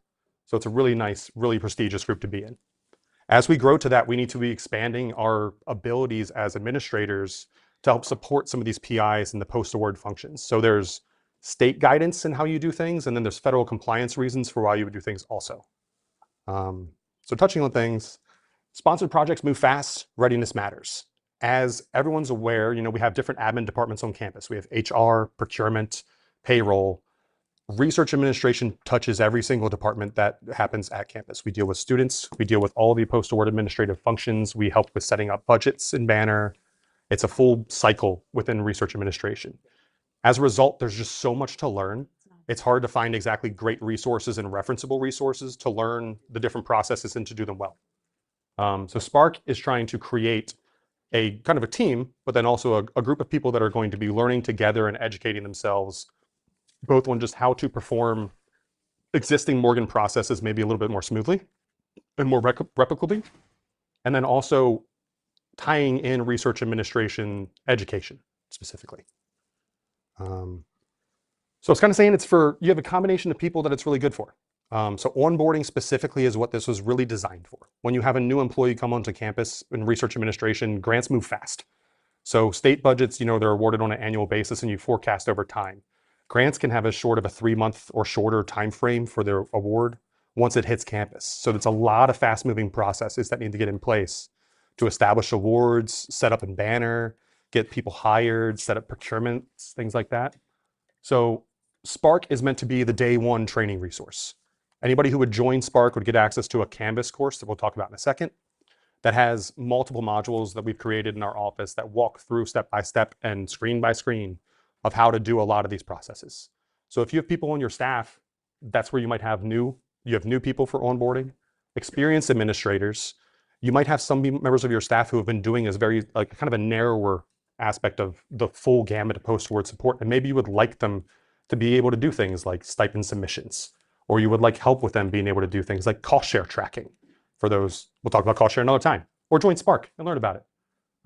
But it kind of more dives deeper into some of the things that existing admins might not do on a consistent basis. So kind of help broaden their skill set. As I mentioned, there is a Canvas course for Spark. Right now it has 7 modules that go specifically over post-award processing. So for systems and spending, we have a navigating Banner module, walks through things like how do you look up different budget views within Banner, understanding encumbrance detail history in Banner, how to do workflow requests through finance workflow. You have purchasing with purpose, which is our procurement module. How do you do requisitions? How do you go about getting supporting documentation? How How do you do things like, and here's also, I believe, cost transfers and labor redistributions when those things come up. Travel and sponsored projects, pretty obvious. How do you do travel at Morgan? But specific guidance that's related to research administration. A lot of us know about the Fly America Act, but it's a federal law that makes us use American carriers. So knowledge like that is trained in. And then people in stewardship. So modules that go through supporting participants, doing stipend submission, tuition remission. Building the project team is hiring. So I've worked with a number of people in HR, worked with a bunch of people in different admin departments on campus to help put these together. With the project team being, I think, really helpful for those who are trying to hire. So how to do EPAFs, when would PF10s be appropriate? What are the different steps necessary and different restrictions that might exist for hiring students? Time and effort reporting, won't go super deep into, but that's basically certifying time on awards.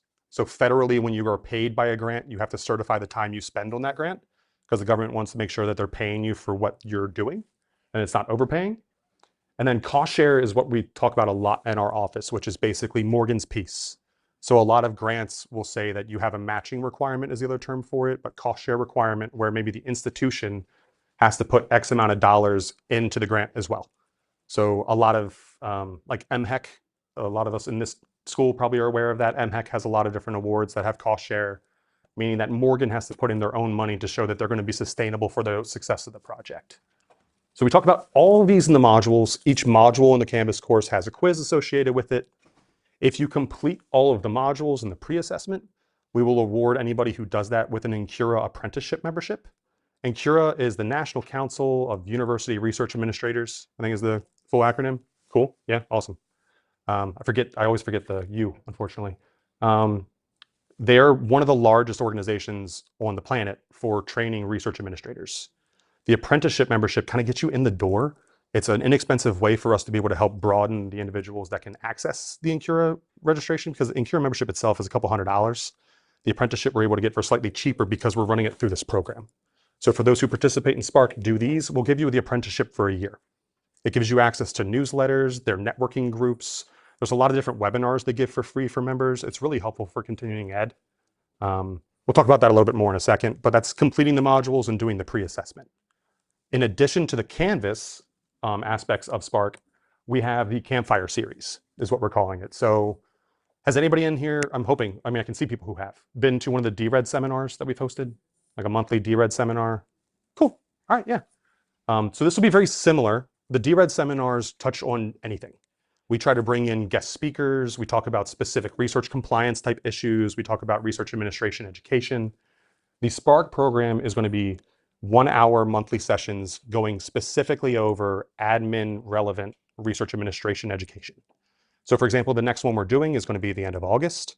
It's going to cover what happens when an award comes to campus. So we're going to do 1 hour on when we get a notice of award, getting through procurement, making sure you set up vendors, getting a finance workflow submitted to get access to the grant, contacting the P-card office to making sure that they have access, that you get a new card, that you get the index tied to that award. There's a lot of moving pieces that get into getting an award established. And that's gonna be our first one in August. We'll do other ones, of course, throughout the year on some deeper topics that we touch in research administration that definitely aren't as common outside of research administration. So I think the next one we're gonna plan to do in September is gonna be on indirect cost. People have probably heard that term before, but it's basically just the amount that Morgan gets to help cover costs that can't be clearly identified on an award.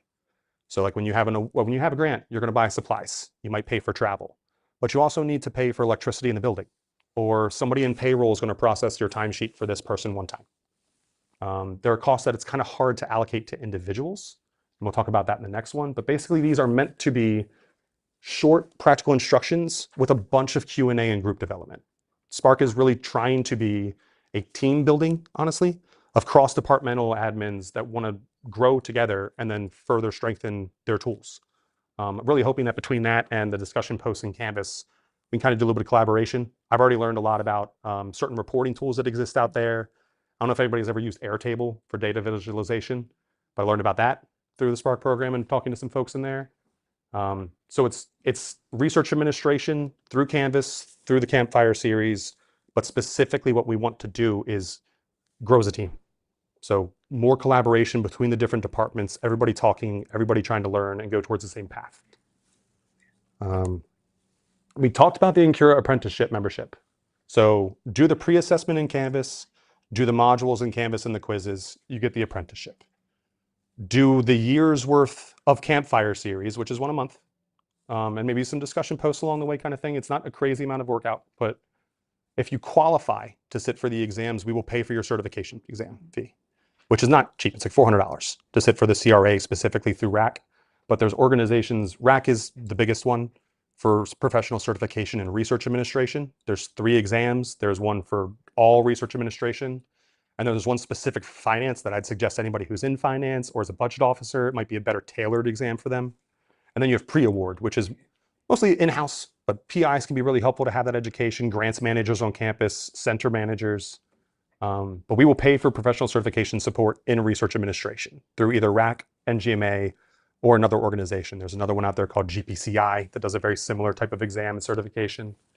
But we want to foster continuing ed and continuing development for our staff. And this is like our first kind of stab at that for research administration. There's a QR code here that takes you to the Morgan Spark website. If anybody's interested, share it with colleagues. There's an interest form link on that page that just gets me involved, gets you access to Canvas, that sort of thing. That's it. Anybody have any questions?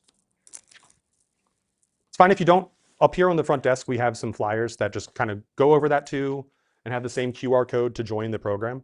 So take one. If you want to reach out to me afterwards, my contact information is ryan.mobley@morgan.edu. Okay. All right. Thank you very much. Thank you. Okay, a big hand for Mr. Mobley and their handouts here. Now for our next presentation, which we're going to start right away, we do have a handout. So if someone could perhaps help to pass them back instead of everyone come to the front, we'll give them to you. But anyway, thank you very much again, Mr. Mobley, course. for the information about Spark. I think it's always great when you can earn a certification, You want me to keep especially when Morgan, is paying for it, the state is paying for it. Okay, That has the presentation already pulled up. her presentation should, Pulled up. I thought there What was a do- computer up there. what? Go into the podium. Oh, Okay, I sent her presentation a long time ago and it should be on the computer. Yeah, okay. All right. The next presentation we have is by Miss LaShondra Colbert, who is from the company called BHS, which Yes. stands for Behavioral health systems. Behavioral Health Systems. We're going to talk about effective communication, healthy habits for well-being. This raises awareness around the value of practicing effective communication skills and the corresponding benefits such as lower stress levels, enhanced trust and productivity, better relationships, as well as increased creativity and engagement. Okay, do you need some assistance? I know, do. Excuse me. They did put it up there Okay. because they tested it on Friday. Okay, so hopefully So it's we're there just somewhere. going to bring up, but while we're doing that, maybe you can look through the handout. I don't know what happened to the technical person who was here, Okay. but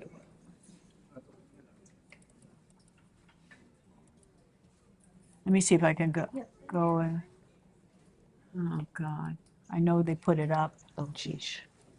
Let me just, Okay, sorry. I am so sorry. No, don't be sorry. We'll figure it out.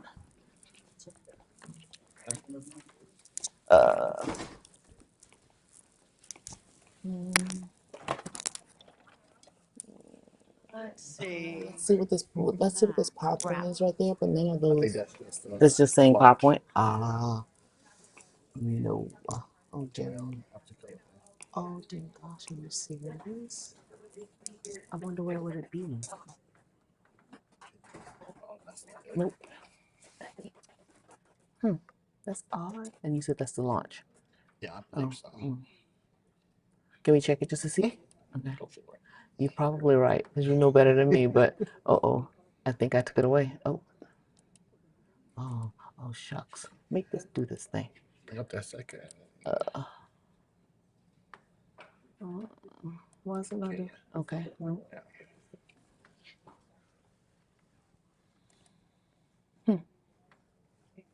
Come in. Oh dear me.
I'll go ahead and get started with the presentation that you have there in your hand, and we'll just refer to the slides once they're available.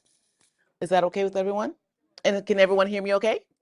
Okay, it's so wonderful to be with you guys yet again this year. Thank you for having me back again. My name is LaShondra Colbert, and as you heard, I'm with BHS, Behavioral Health Systems. And what BHS does is provide your employee assistance package, your program. So if ever you are in need of any type of support, oftentimes people look at BHS as your mental health provider, if you will. It's free therapy.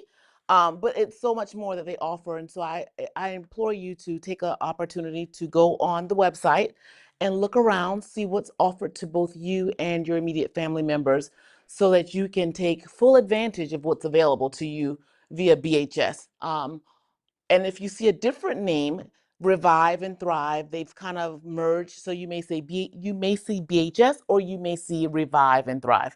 So with that being said, today I am here with you to talk about effective communication, healthy habits for well-being. How do we communicate? And I'll try to be quick because I know we have to kind of get it going, but how do we communicate? What are some forms of communication? Anyone know? Email, text, conversation. Yes, exactly. Verbal, nonverbal, and the others. Thank you. Yes, sir. Someone said nonverbal communication, and you would be absolutely correct in all of the answers that you provide. As a matter of fact, do you realize that we're always communicating? We're always saying something. Something's always being given off. Have you ever been in the grocery store or some store, or you've been waiting for a service and someone's like, that's communication. Whether we like it or not, that's saying something. Maybe I don't have time for you. Maybe I'm not interested in you, or whatever the thing is that they may be giving off. Everything that we do is a part of how we communicate.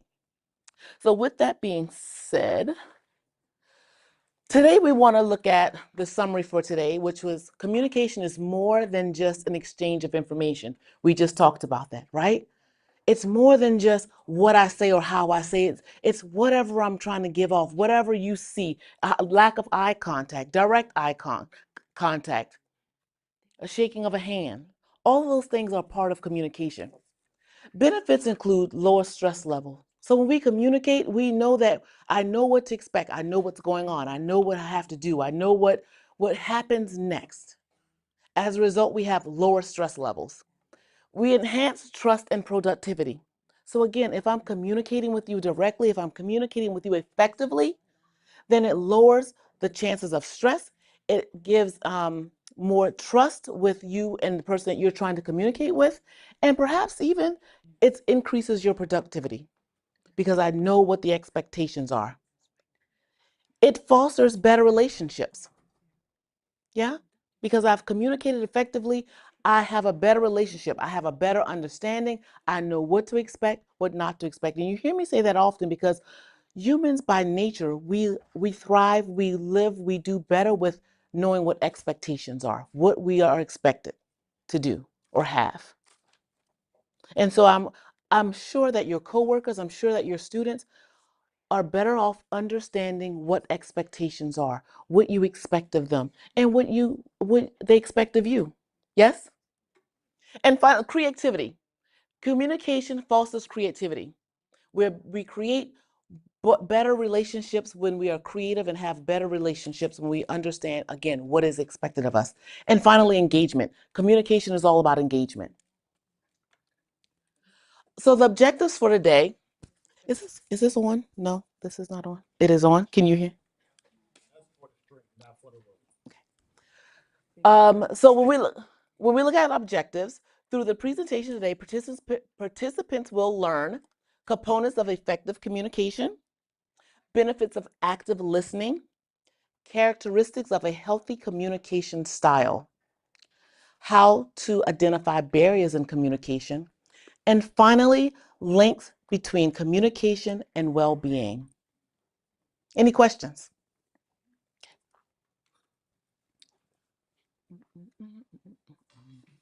There we go. What do you think? What does healthy and effective communication look like and sound like? What do you think about that? What does that look like and sound like? Anybody? Uh-huh. Yeah.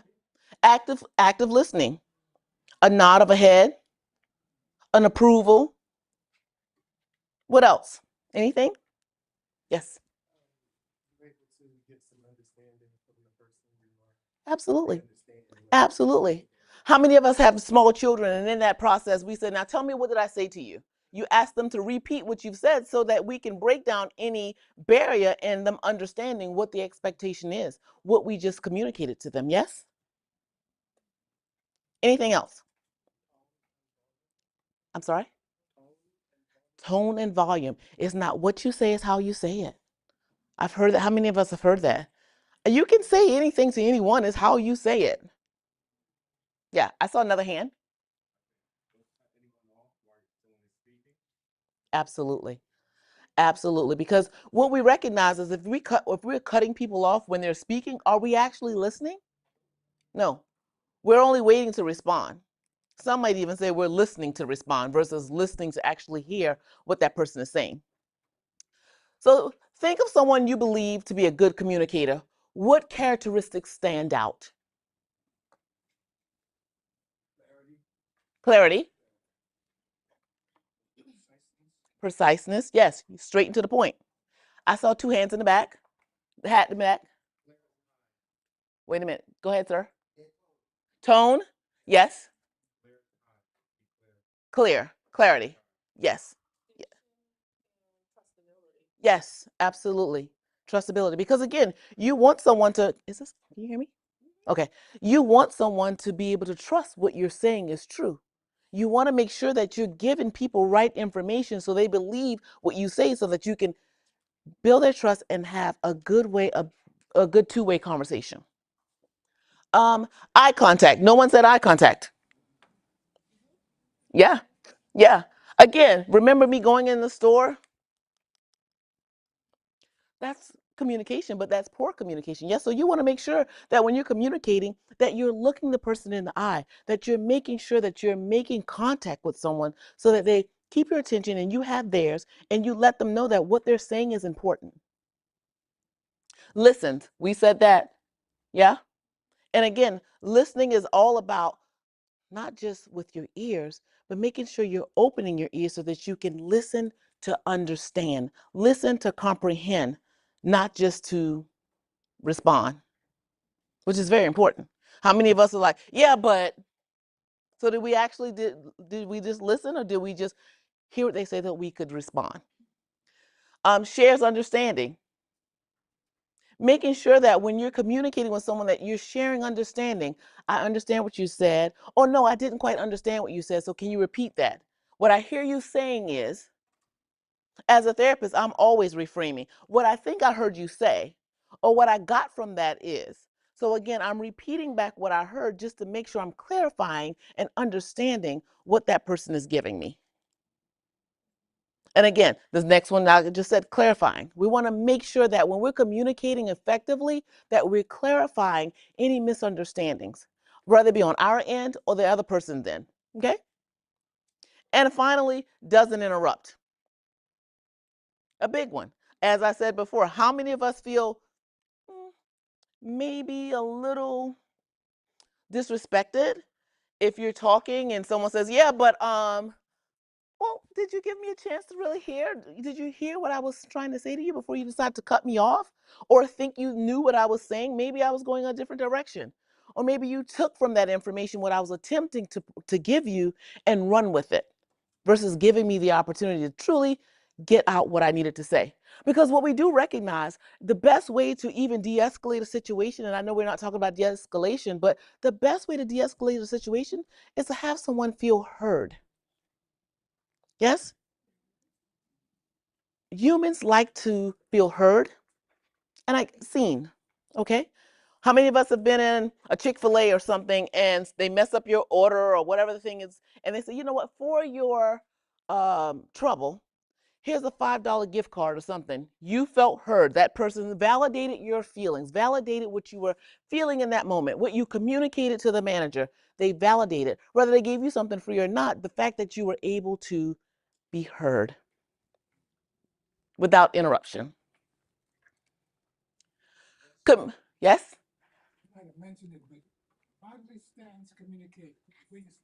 Oh, yeah. That close. Yes. Yes. Yes, that's very true. Did everyone hear that? Your posture, how you present is also a form of communication. So if I'm sitting here like, I don't know if that's one, like this, you may think she's not really interested or she's not open to what I have to say. You're sitting in a meeting and you're closed like this, you're closed to whatever's going on around you. If you're standing like this, that's posture may mean I'm ready to tussle. I'm ready. Maybe I'm more aggressive than. No, not that one. But again, your body is also communicating as well. So always making sure that your posture, how you're presenting, is in conjunction with what you're feeling and what you're thinking. Yes, ma'am. I think effective communication is also not making judges. Yes. Yeah, because like different cultures have different standards, Yes. and we have to be open To- to look at where you are, who you're speaking to, meeting people where they're at. Oh, absolutely. And every single time It means that. somebody is crossing their Closed. arms, it might be because, okay, from where I am and where you are, I talk with my hands. That might be aggressive to others. Mhm. So I might cross my arms Mhm. because I'm so used to talking with my hands. Yes. But now you're thinking, oh, she got her hands crossed. It must be a problem. She's closed Uh-huh. off. Yes. No, I'm trying to make sure that I don't offend you Yes. and that I keep Yes. myself open to the conversation. Yes. So I think we have to not Cultural- make these. Cultural competency, Yeah. perhaps. Well, Make and, that and, big. and I truly do agree with you. And I have a quick story, and I'm gonna keep moving because I know we have time limits. But let me say to you, I remember many, many, many years ago, I was working as a social worker, young social worker, and I was in a meeting, weekly morning meeting, if you will, and I'm sitting like this with my arms folded, and afterwards I got pulled into a meeting with my supervisor, to your point, and I had to defend myself and say, well, I wasn't being ugly, I wasn't mad, I was a new mom, and I was a nursing mom, and that was, yes, and so I needed to go do what I needed to do for my child. And they took that as I was closed off in the meeting. I had an attitude in the meeting, and it was far from the truth. So to your point, I agree with you definitely. But overall speaking, generally speaking, folks do think, oh, this means you're not interesting. Oh, thank you, doll. I said it was working. Thank you. Okay. Yes. Or you're cold. Or you're cold. Absolutely. Absolutely. So when we talk about communication overload, we're talking about employees receive about 1,800 messages a day. Give or take. I personally don't get that many, but maybe you all do. But with that being said, there's always information being thrown at us, whether it be through the telephone, as we said before, text messages, emails, the regular mail, fax machines, or just in a general letter. We're getting so much information thrown at us every single day. What do we do with that? How do we decipher through that? How do we take it all in? Modes of communication. We talked about this just a few minutes ago. We're talking about Instagram and social media. We're talking about the mail. We're talking about email, telephone, text messages. I don't know what this one would be. What do you think this one is? Yes. Video, yes. And so if this would be videos on the phone, maybe. Yeah. So again, at the end of the day, we get text message. Then what is this? Oh, am I telling my age? Maybe I'm telling my age. The point remains the same. We're inundated every single day with information being sent at us, whether it's professional or personal. We're always receiving information.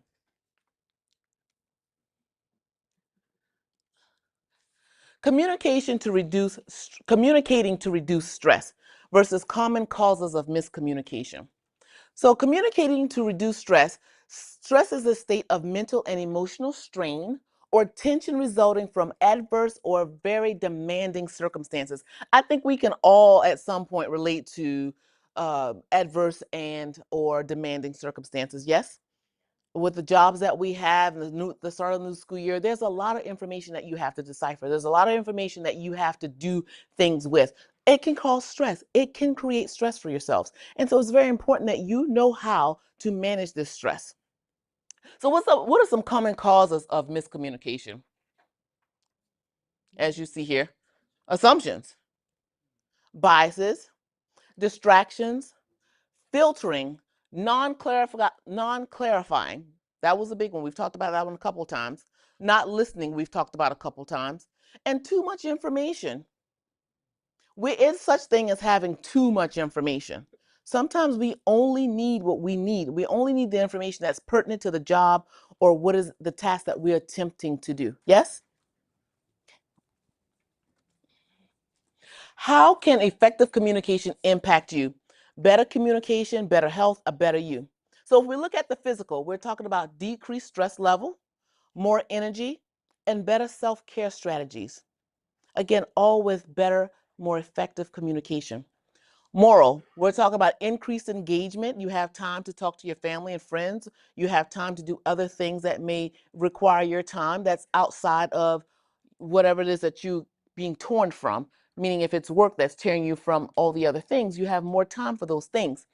Improved sense of well-being. How many of us take care of ourselves every single day? And what I mean by, I see one hand, what I mean by taking care of yourself every single day, how many of us are intentional about taking care of ourselves? You do something for yourself. More hands, yes. Whether you take that walk, you journal, you meditate, you do something that's intentionally taking care of yourself. Because again, you can't do this job without taking care of yourselves first. It's so imperative that you do nothing before you take care of yourselves first. And what I mean by that is make a date for yourself. Put yourself on your calendar. Prioritize yourself. It may not be the first thing in the morning. It may be when you get home at night. It may be that you read a verse in your favorite book. It may be that you listen to your favorite music. It may be that you make your favorite meal, but you do something that you're intentionally taking care of yourself. The next one is relationships. Less conflict. When you have effective communication, you have less conflict. You strengthen trust. We've talked about that a couple times today. And there's more collaboration because with communication, you're bringing in other thoughts. You're open to other thoughts and ideas. So you may be able to collaborate better, more effectively. Productivity increases. You have better focus. You're more efficient and more innovative and creative with better communication. Any thoughts or questions on any of that? Okay. Effective communication tactics. You're able to read verbal and nonverbal cues. We've talked about that a couple times in here today with the body language, with the lack of attention being paid, all the things avail to the nonverbal and verbal cues. Availability. With the nonverbal and verbal cues, you're also showing that you're available to communicate effectively. Okay? If you have a student that comes into your office or you have a colleague that comes into your office and they're waiting to talk to you and you go, hold on one second, let me just get back to you, and you're doing all the things other than paying attention to that person that's standing in your space, then are you available? You appear to be unavailable because you're answering the emails, you're answering the phones. Hold on one second, I'll be right with you. All the things are showing that you're unavailable and or unapproachable. And certainly for better communication, we want to be approachable. We want to ask questions. If you don't understand something, for more effective, better communication, ask the question. No question is a dumb question. Ask the question. Get clarification. Understand what it is being asked of you. Assertive. You want to be assertive in your communication. Again, if there's something that you don't understand, speak up. If there's something that's missing, if there's something that's not quite what you want it to be or thought it would be, then speak up. Be assertive. Don't interrupt. Again, we've talked about that. Don't interrupt when someone's speaking because, again, that may be their one and only time to communicate effectively what it is they need from you or what they would like to see happen. And so it would be to your benefit and theirs to let that person completely get their thought out And you listen to hear, not listen to respond. You want to focus on what that person is saying. Again, that's a part of listening to hear. You want to focus on that person because, again, that nonverbal part of it all. Maybe I'm answering the phones, maybe I'm checking my phone, or someone texts me, all the things that may be going on. You want to be focused on what that person is saying in front of you, on that person in front of you, not all the other things that may bring our attention to elsewhere. Follow through. Follow through with the things that you said you were going to do. Follow through with the part of the conversation that says, well, let me get back with you on that. I don't have the answer to that. I will get back with you. And it's okay to say, I don't have the answer to it. I need to get back with you. Because that's how you build trust versus giving out false information. You want to listen. Okay. Again, you really want to listen, not just, oh, I hear you. But you want to really open your ears and listen to what that person is really trying to say to you. And listen to understand, to hear. Share understanding. I understand what you said. So what I hear you saying is this. What I understand this to be is that I need to do this better, or I need to help you with this. Whatever the thing is, share understanding. Simplify complex messages. Break those things down. What I heard you say, and break them down one by one if necessary, so everyone is on the same page. Effective communication. Oh, wait a minute. The same one. Oh, okay. I see what's happening here. Okay. Become a better communicator. And practice makes perfect. So in order to become a better communicator, if you want to improve your golf game, you do what? You practice golf. You go to the driving range. You do those things that's going to make your golf game better. So what would you do to get better as a better communicator? What is it that you think you should do? You practice. You practice what you want to have happen in that conversation, what you want to give and receive from that conversation. If you want to be a better cook, you do what? You practice what you would do to improve those skills. So would you get a recipe? Would you try to find out what to do differently? Would you try it once or twice before you give it to your family? Like, what would you do if you want to be a better cook? Do you watch cooking shows? Like all the things that improve your skills, you would do those things. So you want to do those things in order to be a better communicator. If you want to improve communication, how do you get better? Being intentional, practicing, yeah, attempting really hard to be a great listener, right? And when you find yourself wanting to interrupt, you stop yourself. Or you say, you know what, I'm sorry, go ahead and continue. Because I really want to hear what you have to say. What you have to say is important to me. What I hear you saying is this. You want to always reframe. You want to always give back that information to cut down on any miscommunication, misunderstandings. Or again, as I used the child scenario just a few minutes ago, when you have a small child, you say, now, what did I say to you? Tell me what it is that I asked of you. And you ask that 5-year-old, you ask that 8-year-old, so to repeat back what you said, such that you don't have any misunderstandings. So yes, you practice and you exercise communication skills. You need to spend time on the areas where you could improve by practicing. Any hands, questions? Okay. Sending and receiving information. Encoding, messaging, decoding. So encoding, word choices, format, etc. What I'm using, the words that I'm using, how you receive that information is all a part of communication. Okay? The sender's context, the receiver's context. Is there some barrier in between what I'm saying and how you receive the information? Because certainly that is a thing too. I can say something to you and how I intend for you to get that information, what I'm intending for you to say, you've received it in a whole entirely different way. Well, I didn't mean that. I didn't say that. Well, yes.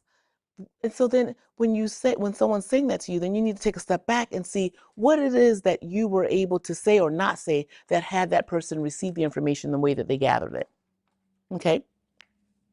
That's oftentimes in text messaging. Yes? How many times have we gotten a text message and we interpret it one way, but the sender's tone was a totally different thing? And you're like, what? I didn't say it like that, but that's how I received it. So when we talk about the medium for all of these decoding and feedbacks and encoding, you talk about phones, emails, voicemail, face-to-face. What does your facial expression say?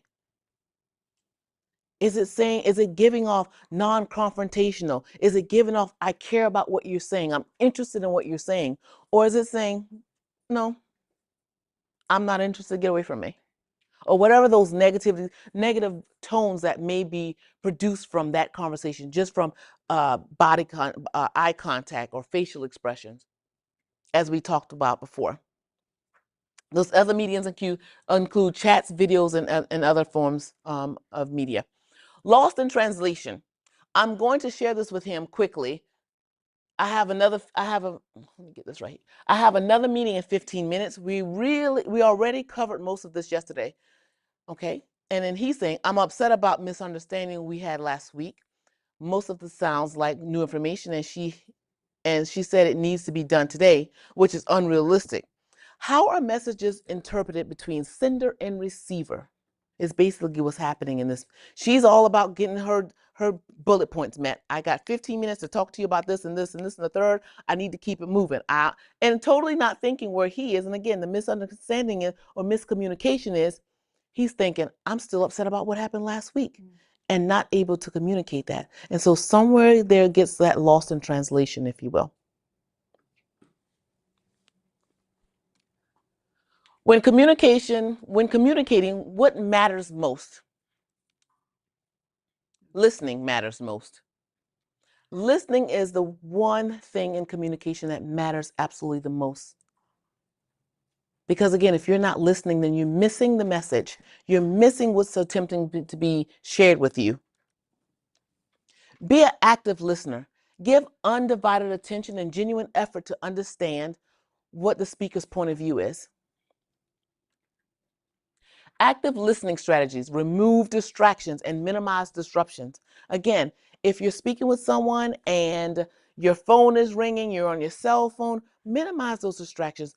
Put your phone face down or put it on do not disturb. If you're having a meeting in your office, put it on do not disturb or don't answer it. But again, effective communication is my undivided, uninterrupted attention to you.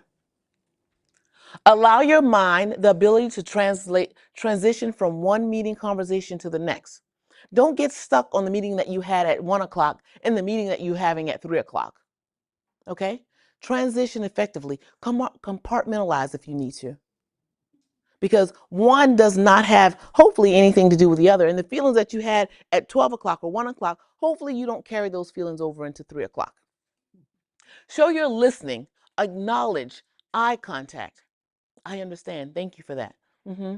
Get it? Because the blank stare, the looking down, the checking the text messages, that's saying that I'm not interested in what you're saying to me at this moment. Yes, ma'am. In some countries, eye contact is It's considered rude. rude. Yes, that's very true. Yes, we were just talking just a second ago about cultural competency. So yes, so it's yes, ma'am. I see your hand.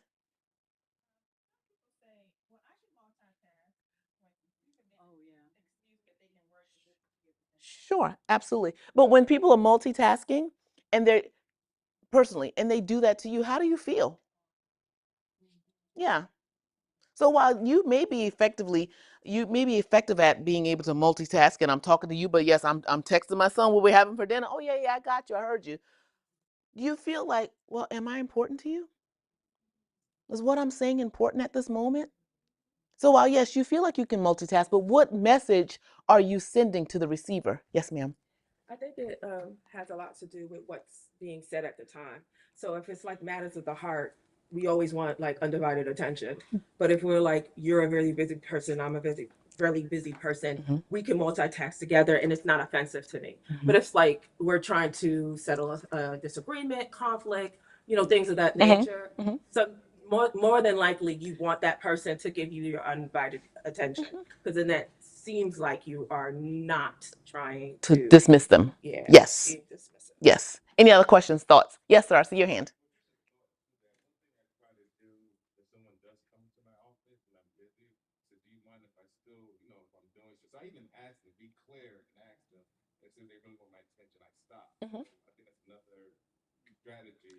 Absolutely. Absolutely. Mhm, mhm. But again, even that is effective communication because you've given that person the opportunity to say, yes, I need it or no, I don't, versus automatically just saying, oh, I need to get this email done, hold on, or whatever the thing may be. Because again, then that person feels like what I have to say is not important. And that's what we always want to avoid, whether we're talking with our students or we're talking with our colleagues, whether we're talking with our family and friends at home. We want to make sure that we're always able to make someone walk away feeling heard and or important in that minute, in that moment. Yeah. And I said allow the person to finish their point. Yes. Okay. Active listening strategies. Try not to prepare what you'll say next. Sincerely listen to the other person speaking. We've said that a couple times in here. It's so desperately important that you're not, when someone's saying, yeah, but I heard you, but, it's important that you let that person get their thoughts out, express what they have to say in its totality before you form your rebuttal, before you form your response. Clear and concise communication is you speak, I speak. I share my understanding, you share your understanding. Yes. Oftentimes, when I speak to students, and especially if they call in, a lot of times they start talking and I don't know who they are. They never tell me who they are. I was like, excuse me, can I tell you, can you tell me who you are, first of all? I'm not trying to be rude, but I was like, I don't know who you are. Yes. Talking about something and, so I have to stop them. Yes. To tell them, Yes. can I know who you are? Yes. Let's take a step back. Let me understand who I'm dealing with. What's happening here? Yes, absolutely. Absolutely. That happens a lot. You would be surprised. As an adult, I have some folks who text my phone, hey, I just wanted to, and go on with the conversation. Well, who are you? Versus identifying yourself. Just simply say, hey, this is Keisha. I just want to let you know that I got my medication or whatever the thing may be, versus going into a dialogue. Take notice of the speaker's body language. What is it saying? We've talked about that a couple times in here. Ask questions to clarify. Paraphrase or restate the speaker's point at the end of the conversation to ensure key messages are understood. Fact or fiction? Less than 10% of people have received formal education on how to listen. Probably fact. I would think so, right? How many of us have absolutely learned how to listen? We think we do. And I think more trial and error. What worked for us before we continue, and if it didn't work, we kind of try to clean it up. So it says fact. Only 2% of people have received formal listening education. It's not what you say, it's how you say it. You heard me say this in here just a couple times. Okay? 55% your body language, perhaps, right? 38% and then 7%. What are the 38 and the 7%? Do we know? Body language, eye contact. What else? Tone. Yes. Did you all read that? Okay. What do these styles What do these styles look like in the workplace? Communication styles: aggressive, passive aggressive, assertive, introverted or thinker, and socializer. Assertive communication. Assertive communication is the healthiest style of communication and the one used the least in the workplace. Listens attentively without interrupting, shares honest, respectful feedback, uses I statements instead of you, distinguishes between fact and opinion, asks of others, doesn't demand, and offers suggestions for improvement versus mandates. That's clear? We understand that? How many of us use I messages? Even in our personal lives? Yes, I see a couple hands. Okay, good. And emails too. Yes. The you can be confrontational. Yeah. You didn't take out the trash. You didn't get that document signed. You didn't all the things. And you're like, whoa, whoa, whoa. Versus if we do the I messages, I felt unheard. I felt disappointed when I came home and the trash wasn't taken out. I felt bad because I didn't get this meeting done on time. Whatever the things are, we lessen the confrontation when we use I messages. Barriers to communication. Assumptions, biases, cultural differences. We've talked about that a couple times. Distractions. We've talked about that. Fear. Why would there be fear? Repercussions. Go ahead. Rejection. Repercussions. Yeah. Yes. Intimidation. Yes. All the things. Filtering and lack of attention or interest. And I'm sorry I'm going fast, you guys, but we got to keep rolling. Barriers to communication, assumptions, biases. Okay, we've said all those. Non-clarifying, not listening, perceptual differences, stress, too much information, and trust, or the lack thereof. Tools for healthier communication. Ask yourself for those questions before doing it after an exchange. Is my intent or purpose clearly defined? Did I ensure clarity by asking questions and effectively following up? Was I friendly in my tone, thorough listening, and through listening and in my body language? So was I friendly in my tone, or was I offensive? Was I off-putting in my tone throughout the entire conversation? If confusion exists, did I solicit feedback and provide an assertive reply to build trust? And so finally, with this personal action plan, I want you to think about what you could do differently based off the conversation that we've had today. How can you improve your communication? What could you do or change to be a better communicator? And finally, if there are any obstacles to you being a better communicator, how could you decrease those barriers? How could you get rid of the barriers such that you can be a better communicator? Any questions, comments, thoughts? Yes, sir. Email in form of feedback. All the time I heard this thing about when you write emails, never use capital letters that considered childish. Well, I don't say but, I have to say but. We have people, we the students, that you have to tell them the same thing over and over. And I know some people, I'm not yet, I've been Yes. told, I'm not yet. Yes. It's because of their lack of understanding. You have to keep repeating. That is, I'm not even like that. It's like, So is that a generational thing? Because we were talking about cultural competencies and competency and so forth just a little bit ago. Is it a generational thing with? Go. No. You go. I think it's a big part of it. Uh-huh. Because they just cannot get, it's not processing. I'm Mm-hmm. trying to put it in a nice way, but you're not processing what you're saying. So like, people are parents, it's like telling your child the same thing over and over. Yes. Yes. I've heard your cry before, and that's why I ask if it's a cultural, a generational thing, because I have heard different generations handle things differently, and it's a generational thing, maybe, possibly. It's also technology. They feel they're so accessible. I'm getting emails at 1, 2 o'clock in the morning. This is I'm going to respond. Oh, yes. Because it's there that you're going to access. Oh, yes. And we're in a microwave generation. All of us are. Everything we want instantaneously. We want everything when we want it. I emailed you at 4:59. I need your response at 5 o'clock. Like, what's the problem here? You see my email. You heard my phone call. So, yes. Or text messages. Yes, sir.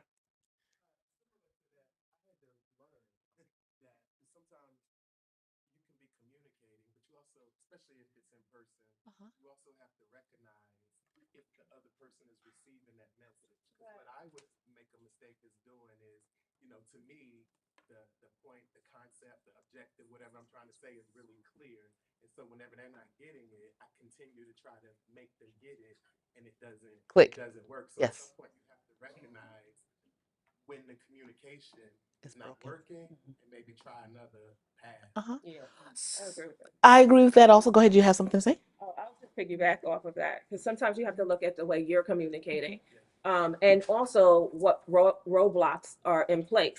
Not everybody's communication is the same. we communicate with different levels of people, Understood. whether it be generational, whether it be technology, whether it be learner disabilities. Sure. So and every disability is not visual. So Correct. you have to understand, just because you're saying something to me doesn't mean I'm comprehending what you're Correct. saying. And it could be not just your delivery and tone, Correct. but it's just the information is not, I'm not grasping it. Correct. So you may have to, like this gentleman said, find a different way. Sometimes we have to put it back on us. My communication may not be The best style for the you, best for someone else. how I decided to explain that at this time. Mhm. I want to also say, I think ultimately we have to constantly continue to grow. So I believe that everybody communicates differently. Yes. So we always got to try to figure out how we meet in the middle. Yes. You know, my husband and I were constantly in this, like, you know, intellect to intellect, and we're like, I'm like, but you're missing it, like, and he feels like I'm missing it. Mhm. So it's like my way of communicating is different from his. So we have to figure out what is that middle point so that we can get our points across. Sure. Get a journal, write it down, leave it on the bed, and say, "This is what I thought," and then he can say, "This is what I thought," and then you can have the information. Now, I see your hand, sir. To your point, sir, let me say this to you. I agree with you wholeheartedly. Sometimes our communication doesn't fit everyone, or people may not be able to grasp what I'm saying, because you may be like, you know what, I'm turned off because she has on an orange dress, and I just don't do orange dresses. So then I need to get someone else who can say, let me meet you where you are so you can gain the information. Sometimes people are intimidated because, oh, well, you have on a jean jacket, and the last time I had a jean jacket person, I got hit upside my head, or whatever negativity that they have me associate with that, or whatever their past is that may come into the communication that you're trying to do. I have one point, and I'm going to say this real quickly. I made this point when I was with, I think, the police department or the fire department, and the point was, you know, one person can be speaking to a citizen, okay, and that person just will not get that information from that person who's standing in front of them. But let this white shirt corporal person come, you know, the white shirt supervisor person, let them come, give that person the same message, and they're able to receive it based off of the color of a shirt. So yes, ma'am. Jargon, Yes. specific to maybe your background or your industry. Yes. That can also Yes. put divides between Yes. people. You know, Yes. if you're saying things that is specific to people that speaks that language, Correct. in that, you're like, okay, can you break that down to me? Correct. College educated, But that's far that's not my over my head. field. Yes, Not yes. my ministry. I agree with you 100%. Yes, sir. I saw your hand. I apologize. This is something that can help others, but I supervise students, and you know, there's a generational thing, I think, in communication. Like at the beginning, I was thinking texting was very intrusive, so I communicate through email. But I noticed my student workers were not responding to email, and they communicate very well. I don't know if you're aware of this, but the students have always a chat. Uh-huh. When they go to class, they have a special chat. They know exactly who's leaving. I mean, who is not there today. Mhm. They know, somebody's absent. They make excuses for each other. They're very established line chain of communication. Mhm. So I thought maybe I can transfer that to the workplace, the staff. So I wanted to mention there's a generational gap because, like we use some of us Facebook, other Instagram. Students use all Instagram, by the way. So, Mhm. but they use texting more than Emails. so if Mhm. they answer email, I start to think, it's not really their fault. Yes. I should not just, I should adapt to their line of communication. That's what I'm trying to say. So I communicate very well with texting now, but I thought, and the other thing that I noticed, they're very adamant and so why didn't answer to my text about this cat? 2 seconds. Yes. They take longer, but I guess that's what I want to say. This Yes. generational differences. Yes. Texting sometimes I thought was not appropriate with but it works fast and they accept that communication. Absolutely. And email, they may not check it until the evening sometimes. Yes. They just on the phone, it's not really, they don't care. They check it one time. And in the end of the day, if you do have student workers, Yes. that can help my experience with the communication. Yes.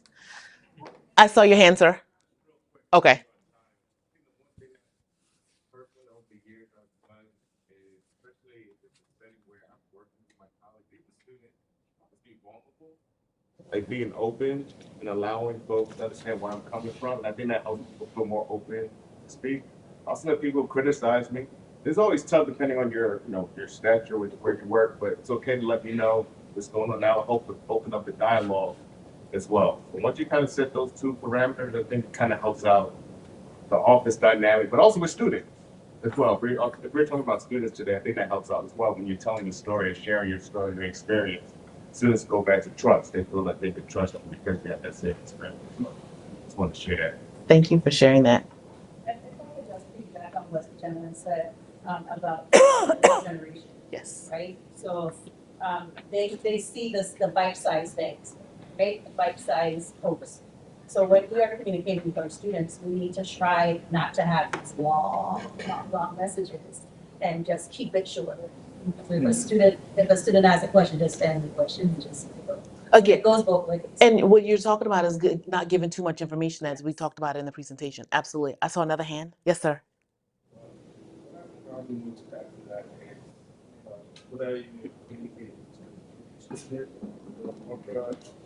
I think you have to avoid use of romantic language. Yes. Like, say, hey, I need to talk Indian to or something like that. They like person, they look like that. It's going to be much more professional than kind of like they did not respond. Yes. Find that. Yes. Absolutely. 100%. I agree with you. I see one more hand out, and we have to be finished. Okay. Thank you. Thank you. Sorry. Yes. I heard everyone's from the looks of like the room, probably like the youngest one. He said from the looks of the room, he's the youngest one in here. So we're just going to stop him right there.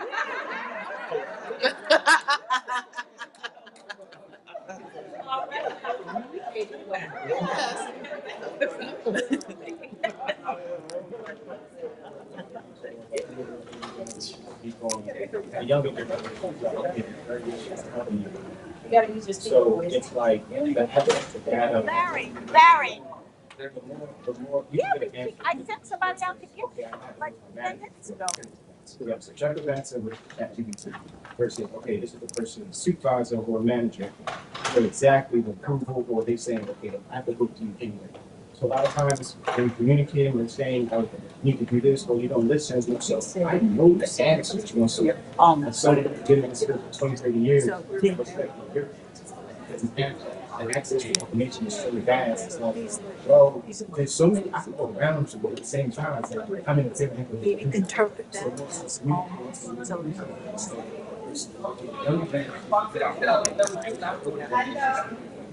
it's about how can we meet the middle saying, okay, I'm not right in here. Because there was currently evolving to that your thing, not mine. So that now that's communication. I want to thank you all for your time. Thank you, thank you, thank you. It was such a pleasure being with you all again. And you got all of me without me having to sing. Well, thank you. Thank you, everybody. All right, thank you so much, Ms. Colbert. This is the second year, maybe second year, right? Yes. Yeah, that she has come, and this is a topic we certainly can use because we see this all the time with communication, the assumptions, people misinterpret, fear, bias, whatever. So again, one more round of applause for Ms. Thank you. Colbert. Okay, thank you. So many wonderful Please don't points. leave. Thank We you have so another much. great presentation You're for you, something that you all need to know about as far as what our public relations department has to present. We're ready for you guys. Come on Yeah, up, that get part too, started, 'cause- because yeah, you're the yeah. only thing between us and Oh, adult thank you. Everyone beverages does it to you, huh? and hearty appetizers. Okay, but what we're gonna have you're gonna have to, you want some chairs? Okay. Oh, wow. In this interactive workshop, the Office of Public Relations and Strategic Communications will share practical guidance, resources, and best practices to help faculty and staff communicate with greater consistency, clarity, and impact. And this is really very important, especially for some of you who I know when I send something out, email or a handout or something, I like to use a Morgan logo. And even I think today I just went on the internet and put Morgan, and whatever came up I needed to use, and maybe we can't do that.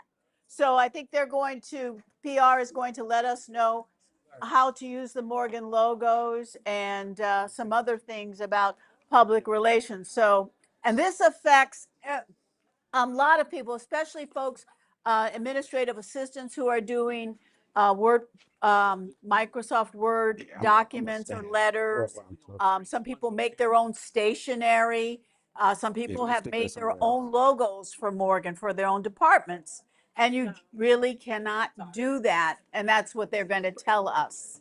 So you let me know when you guys are ready. I will take that microphone. Okay, here we And if we can get off, Wait a minute. I don't know if we need to. Okay, move here, you them. guys have to put this on. This is Where are the technical? the microphone. Yeah, Mhm. yeah, okay, that's For the screen. For the screen. Your presentation should be on here. Should or be did you on it. bring it on your laptop? Should be up, right? Should be up. We gotta. But we gotta. Happened the last time. If not, I got an email saying Why you that she making me do got this, it. Luther? But it did, and it still wouldn't come up. Bruh. Okay. So how might we find it? Let's see.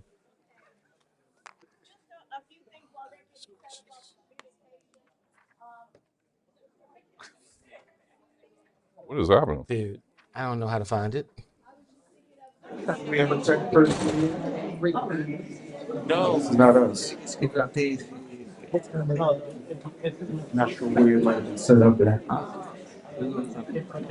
We have a situation, say, I do commencement, we have a situation, and Mr. Richardson was talking.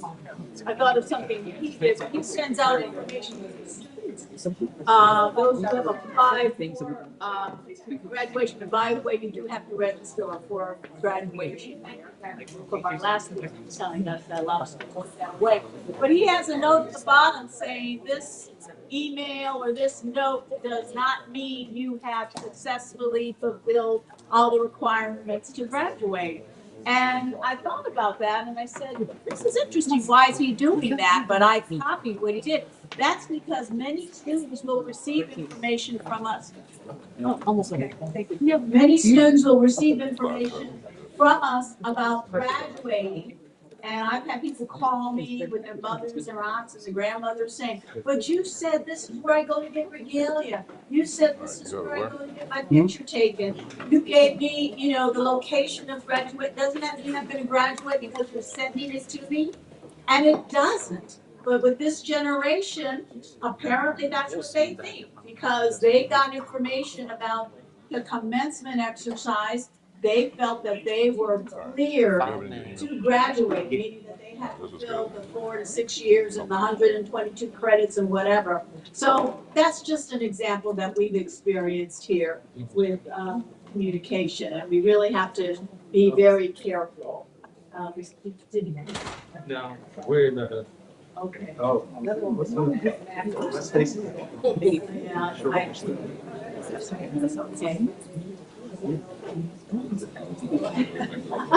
And another story. Stand up. So I'm gonna, while they're looking to pull up our presentation, I'm trying to be mindful of everybody's time. No, you good. You Go good. ahead, Good. they Go ahead. stuck Go us ahead. here Go ahead. at the last All right. last session of the day before the president's reception. But I actually appreciate everybody that's here today and everyone who showed up, because what we're going to be talking about today is very important. For those who haven't had the opportunity to meet me in person or talk to me yet, my name is Larry Jones. I'm the Assistant Vice President for Public Relations and Strategic Communications. Our office is a part of the Division of Institutional Advancement. We have a lot of our team members here today, a lot of our division members here. And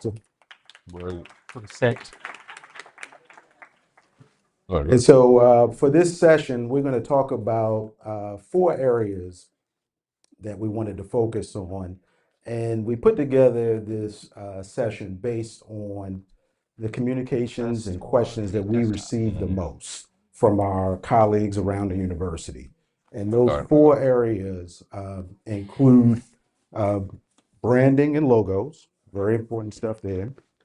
Websites, the creation of websites, updating of websites, social media and establishing social media accounts, and then media relations. Come on, people.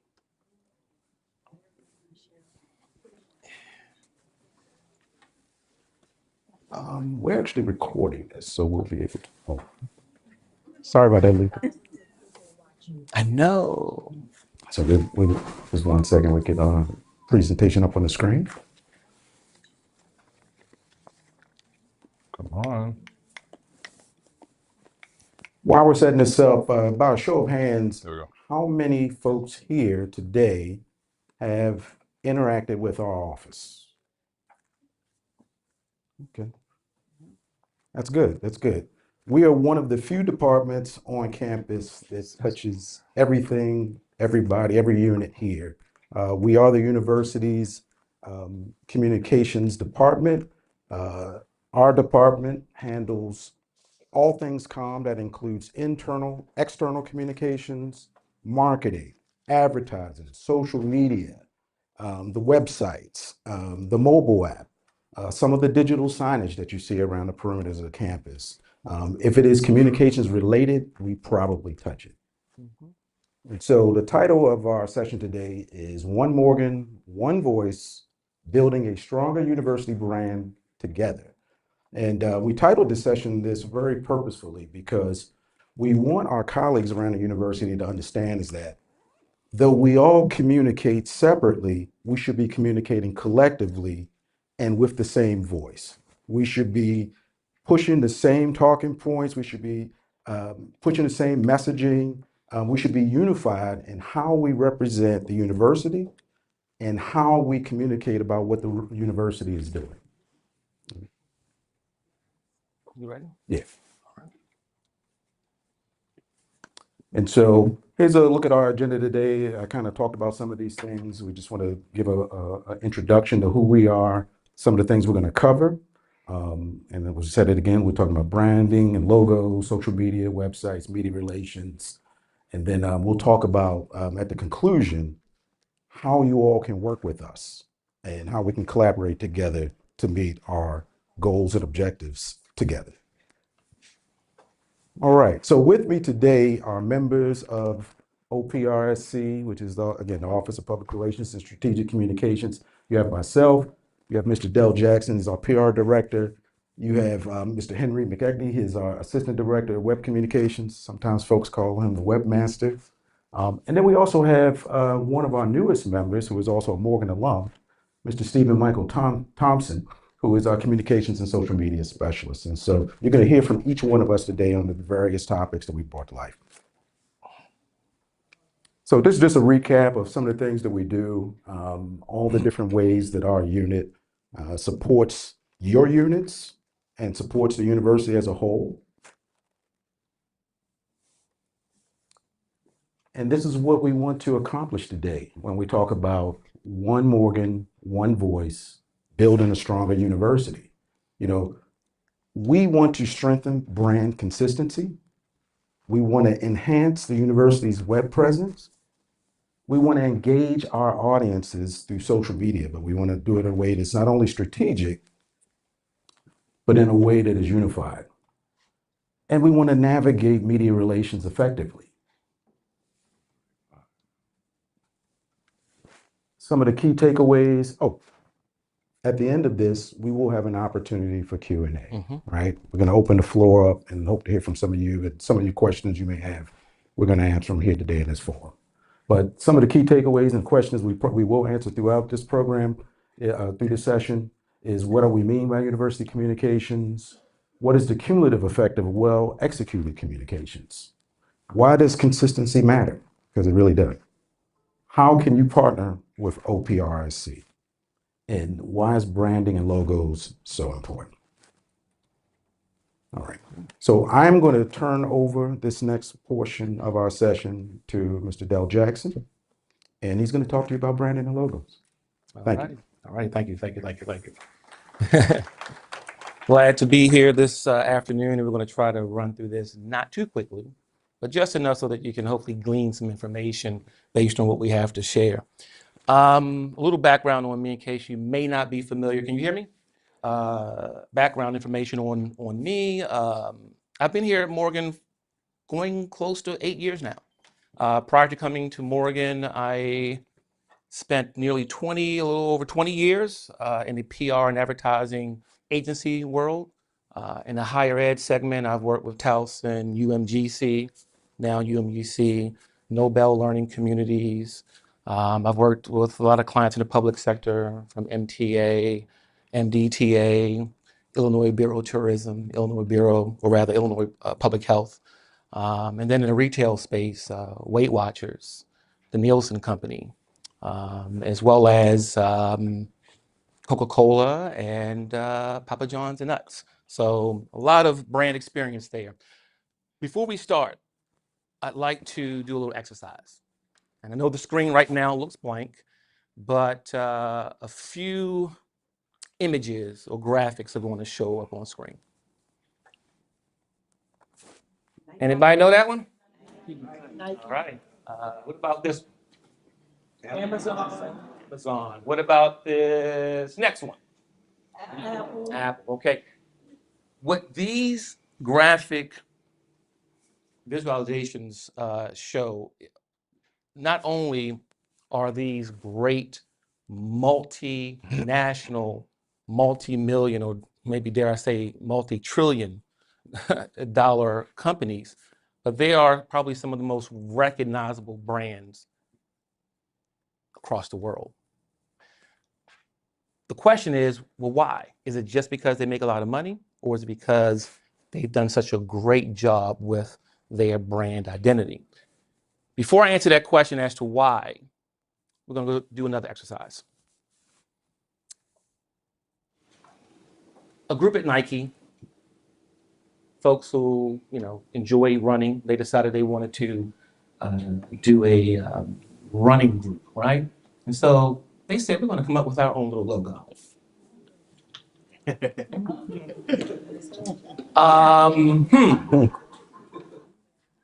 Over to Amazon, there's a group that like to volunteer at the local food pantry. And they want to create T-shirts so they can promote what they're doing in the local food pantry. And they came up with this. Over at Apple, they have an R&D team that working towards, they want to produce more than they did the year prior. And so they figured they'd take their own take, if you will, on the Apple logo. Y'all think Nike, Amazon, and Apple are going to let that fly? That's why those brands are highly recognizable.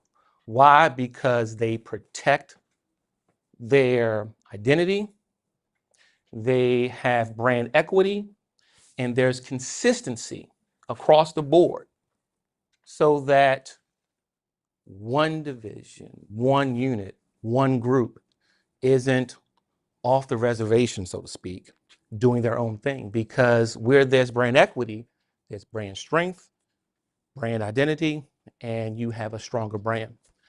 And so what we want to talk about next is what a brand is and why it is more than a logo.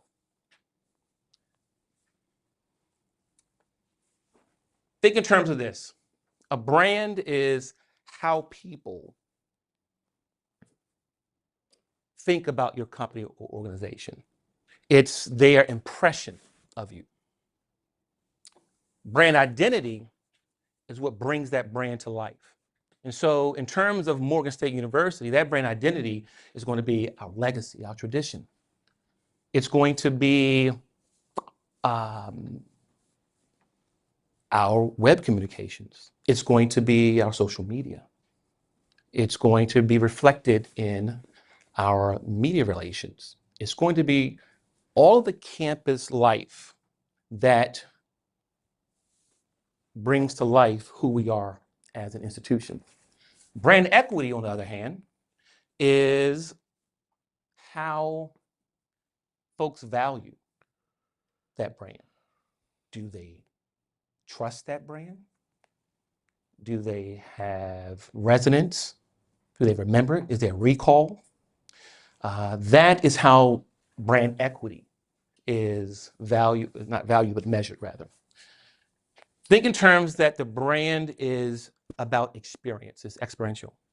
And You want your customers, your prospective students and or their parents, you want the stakeholders that you are reaching out to have a great relationship and experience with your brand. And when recall and resonance comes into play, is they are rather seeing the consistent image and representation of that brand through the logo. That consistency builds trust and recognition. And now here's where things kind of switch up a bit, because sometimes we use brand and logo interchangeably. Keep in mind that a logo is only one part of the brand. The logo is actually just a visual representation or identity of that brand. The logo is all of these things put into a visual component that we can sink our teeth into, remember, and hopefully recall when you see it and you remember whether it's an experience, whether it's some type of identity, or your impression of said brand. Next slide, please. Thank you.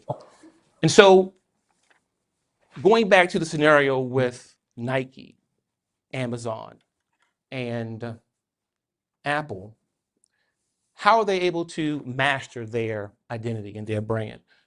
One of the things that they have, we have as well.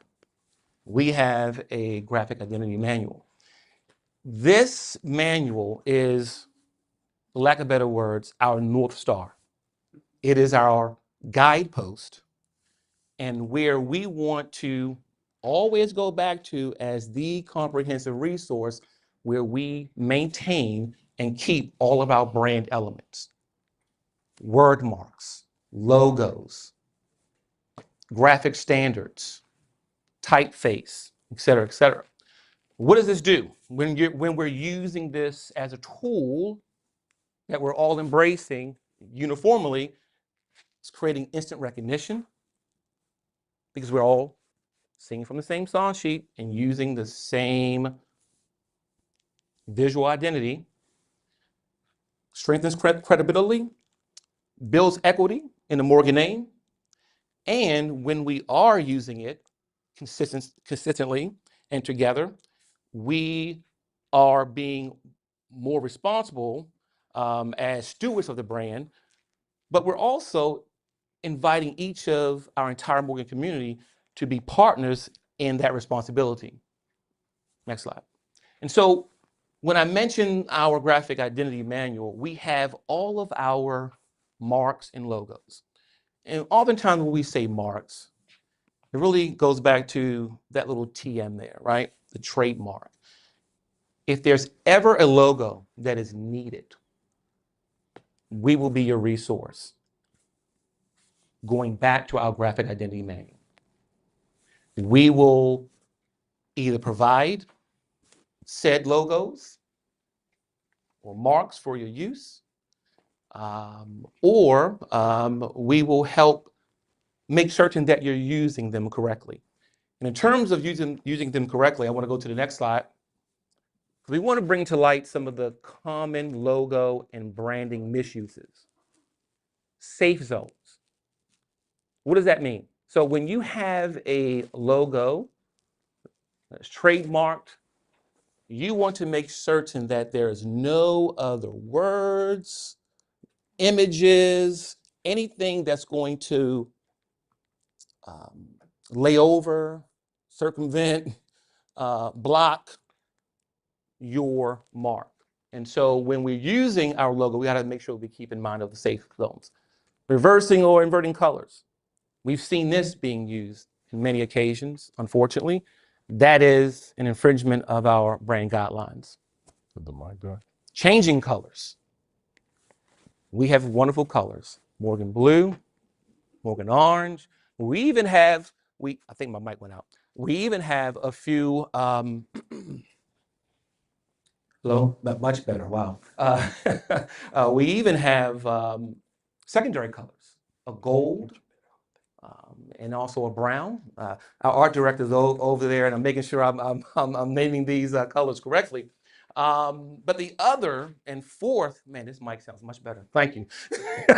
The other and fourth, last one that I want to talk about is customizing unapproved logos. And we see this far too frequently.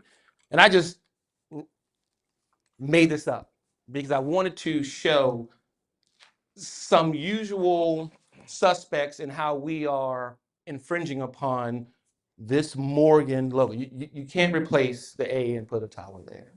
Okay? That right there, remember going back to safe space? Can't do that. This Morgan as a whole is a mark. Putting something in the middle, nah. And so these are things that if you have questions, if you're doubting, if you're like, can I do this? Reach out to us and we can help you along the way. The next slide. Other often used poorly, unfortunately, that we see far too frequently now is AI generated Morgan logos. Remember, let's all think back to the very beginning of this presentation. We talked about Nike, Amazon, and Apple, right? They're not going to go for that. Neither should we. This is our Morgan Bear hit. These are not. This is our Morgan logo. This is not. This is our Morgan logo. These AI generate, this is not. And I know for many people, it's like, hey, it's close enough. You know, it's just a bear. No, it's not just a bear. It is our bear, right? It is Morgan State University's bear. And so we have to embrace that and make certain that we are being stewards of our brand identity and who we are as a university. Just showing these are AI generated that are not to spec. So closing in my section, what is OPRC's role in brand management, if you will? We do not approve, we do not approve logos.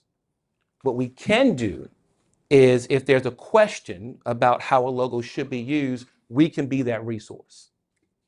If you want to make use of any of the logos in this graphic identity manual, they're all there for your use. Contact our office. You can go online, or you can email marketing@morgan.edu and we will help you there. Sitting here in the front row is Demetrius Upshaw, who is our brand marketing manager. We work very closely together, and so oftentimes if you're not hearing directly from myself or Larry with regard to branding, you're going to be talking to this gentleman here, Demetrius Upshaw. New logos. New logos. That is something that we do not handle. That is a duty that is all overseen and managed by our Office of General Counsel. And if there is a desire to have a new logo, there's a certain protocol that I'm not going to go through in this session, but we can definitely discuss what that is at a later time. Then the last item I wanted to mention was licensing. And so many of us will use 4imprint or some other party to create Morgan branded materials. And we have a company that we work with called Learfield IMG College, CLC, that the Office of General Counsel has worked a relationship with. They're our chosen vendor to ensure that our trademarked brand is being used correctly. And so if you use a 4imprint and you're notified that it has been rejected, most often it's because one of those bad uses, right? And so we can work with you to identify why it was rejected and hopefully help you down the path of getting it the product that you wish to produce created. That's about it. You can also scan this QR code if you want to access the graphic identity manual, and that's it for branding and logos.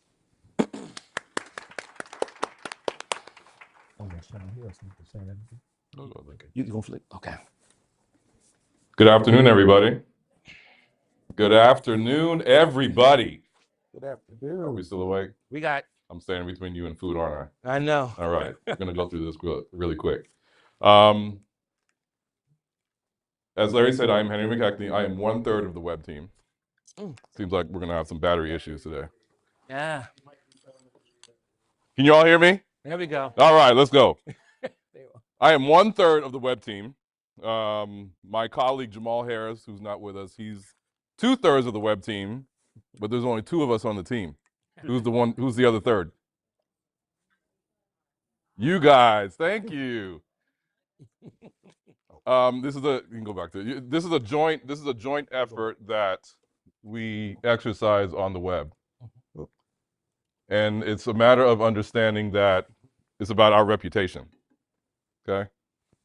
Anything that's inconsistent, whether from branding, marketing, or even messaging, makes this university look outdated, makes it look like we don't know what we're doing.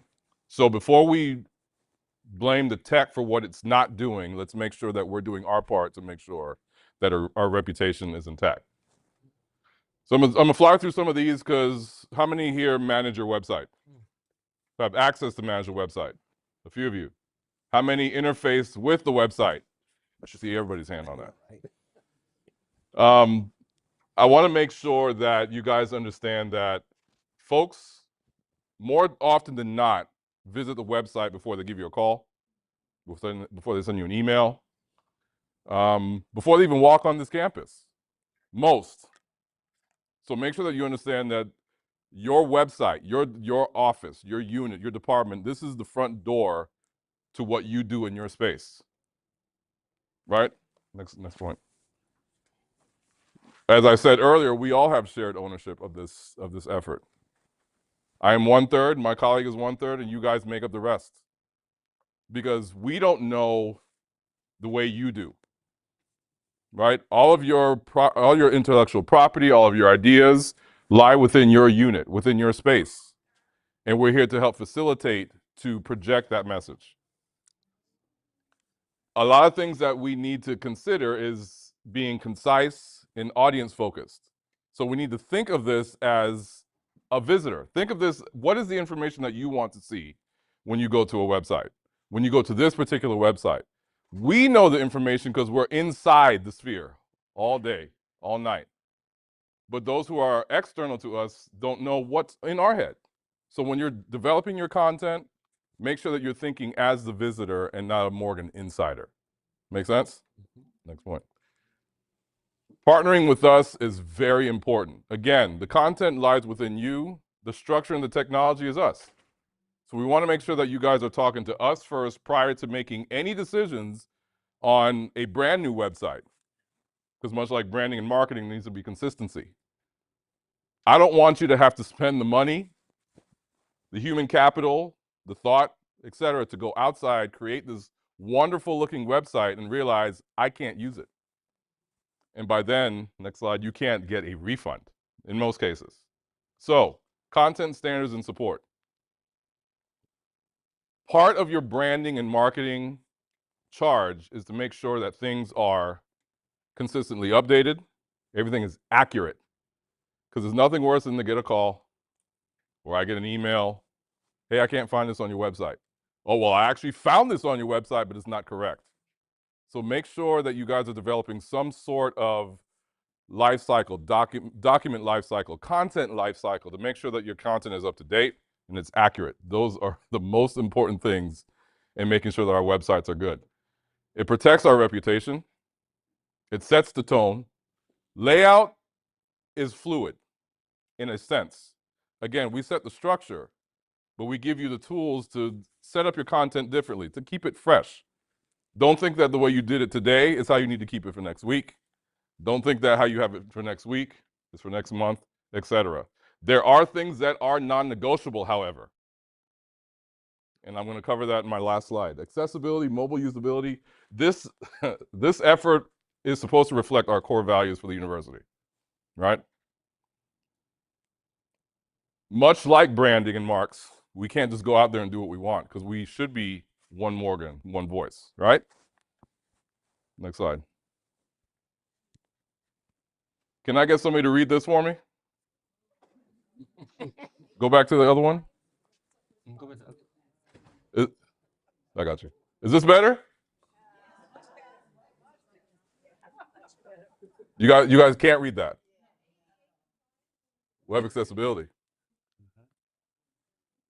We had a quick preview into an end user who has visual impairment, who needs to use a screen reader to interface with our content, and or hearing impairments, so that they can receive the content that you and I can ingest just normally, right?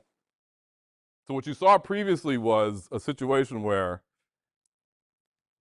a slide, a graphic, a website is presenting, oh, I love these beautiful colors, I'm gonna put this, I'm gonna put that, but I am colorblind red. So I actually can't see what's on this slide, on the previous slide, I should say. So it is important that we adhere to our web accessibility guidelines, which is, this is the one I want to spend the most time on. I'm going to spend about another hour on this one because I need you guys to get it. I'm not spending an hour, trust me. We strive here at the university to maintain level A and level AA compliance on our websites. That is why it's important for you guys to partner with us at the beginning, at the middle, and there's never an end. Websites don't take off at 5 o'clock. They don't go on summer break. So what we wanted to do is to make sure, and we've had this tool for a little while, we have a tool called Site Improve that helps you to govern your websites, to check for those broken links, consistency, to check for accessibility concerns. Do I have red text on a white background? That's not accessible because I can't read it. You guys saw on the other slides, there was things that were missing. There was content on those slides, but you couldn't see it. So we have to make sure that we're thinking about that when we're placing content on web pages, when we're creating new web pages, to make sure that we're reaching every target audience that we're supposed to be reaching. Site Improve is used to identify weekly reports. That way you don't have to play a guessing game. It's going to tell you, where's my broken link? Where's my misspelling? Where is my accessibility concern? Again, like I mentioned, non-negotiables. How many do research in this room? How many receive federal funding? Your federal funding is tied to this. If we are not in ADA compliance, we could lose federal funding. And I don't want to be that reason that you guys do. There is a very important deadline. It was extended from April of 2026. Anybody who knows about accessibility, Title II deadline. This is dealing with web accessibility standards on our website. If you guys forget everything I say today, I want you to remember this date, April of 2027. This is dealing with accessibility on your website. So this is color contrast, so I can see. PDFs. PDFs are our most popular issue. Does it need to be a PDF? Can it live on the website as a web page? Does my PDF need to stay up from 2006 in 2026? So those are some of the things that I want you guys to marinate on, and make sure that we're all working on this thing together. If you don't know what I'm talking about, email me. Email me, email me, email me. I am more than happy to help. I do this thing every day so that you guys don't have to. We all good? All right. Good job, sir. Go get him, Tiger. Battery's dead. And that's crazy. Yeah. Good afternoon. Right, yeah. My name is Stephen Thompson Jr. and I'm your social media and communications manager. Today, briefly, with the time that we have remaining, we're going to talk about social media, mainly building a stronger university brand together on social media. Next slide. So let me just set the table for you all. You all remember Facebook and MySpace when social media first arose. It was more for socialization. It was for fun. Now in 2026, social media is serious. So serious that every university has a social media manager. We live in a time where people are not going to go to a website. They're not going to pick up a book. If something good or bad happens in the world, the first thing you're going to Facebook. You're going to X, you're going to LinkedIn. Social media, great social media has a purpose. If you do not have a purpose on social media, today we want to help you find one, but you have to keep in mind on social media. Next slide. You have target audiences. So for me, every day we post on social media, we are talking to everyone. For somebody who may be doing research, for somebody who may be teaching, for somebody we have a greenhouse on the 6th floor of this building. They're posting on social media. They have a very targeted skew of people, but no matter if you have a large audience or a big or a small one, you must have a purpose. You must understand your audience. Go back to the previous slide, please. In 2025, in the United States, on average, social media users spend 2 hours and 21 minutes on social media every single day. Red lights, kitchens. I'm a doom scroll. I like to scroll before I go to sleep. I scroll when I wake up. I want to make sure in this role what we do in our office. When people are on social media, they want to look at our stuff. But for people to look at our stuff, we must have a purpose. I want to really emphasize this key point right here. Think about your audience. Mainly the last point, when you're posting on social media, if you have an account, if you're thinking about making an account, this question really just sums it all up. How does this amplify the university in a good way? I think sometimes where we can go wrong in social media, and I say this very nicely, if you're on social media now for a university-based account, if you're really talking about yourself and that's it, your purpose is diluted. We are here to amplify university. We are here to make sure that we can spread the good news and informative news of this university. But going back to the main point, you have to have a purpose. Once you understand your purpose on social media and once you understand your target audience, you will have a very great time. Next slide. Let's talk about content, voice, and brand.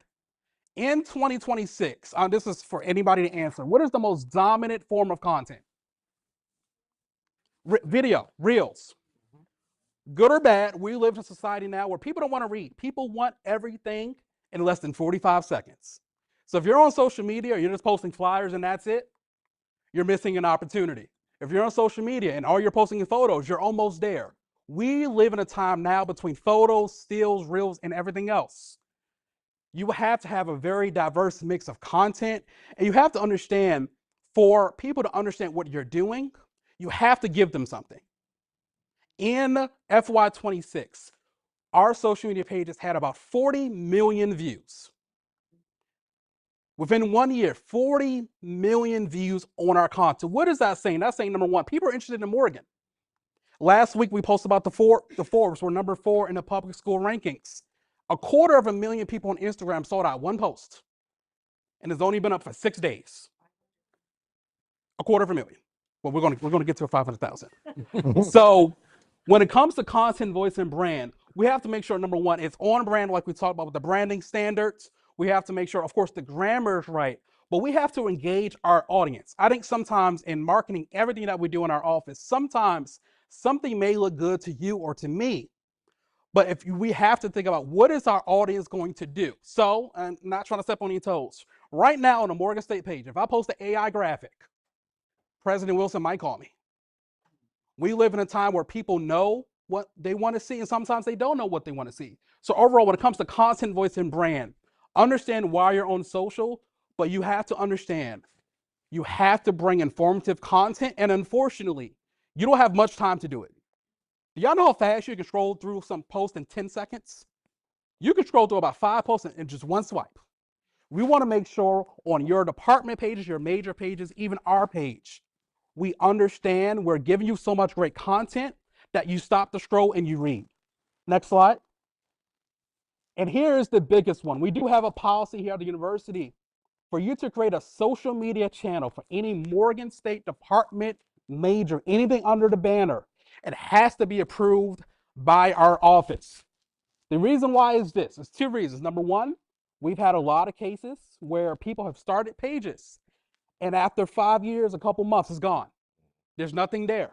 We currently right now have a list of pages that's just sitting out there, haven't posted in 4 to 5 years.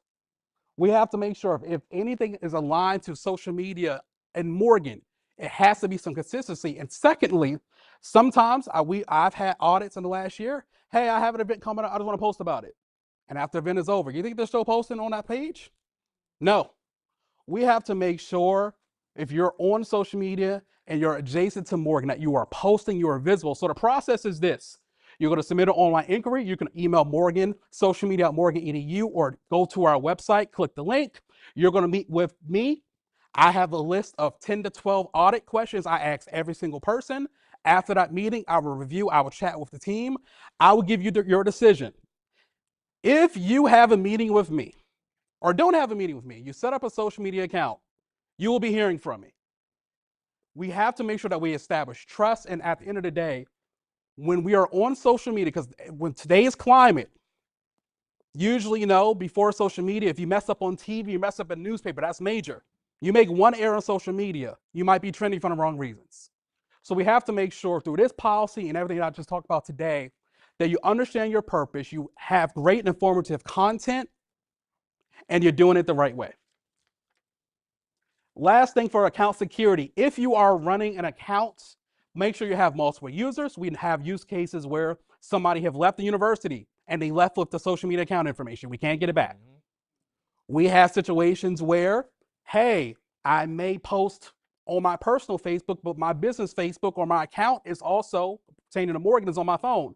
I posted something personal by accident. You have to make sure when it comes to account security, check the account before you post, understand ownership, and have full transparency about who has your account. And lastly, this is just a list of our social media platforms. The last one, I added this, Flickr. If you want to access any official university photo, go to Flickr. Don't go to ChatGPT. Don't go to Google. Go to Flickr. If you're looking for a specific type of photo, you don't see it on Flickr, email us. But of course, here, my purpose in this role is to amplify university in the best way possible on social media. But no matter if I'm doing it, if you're doing it in your respective pages, you must have a purpose. Thank you.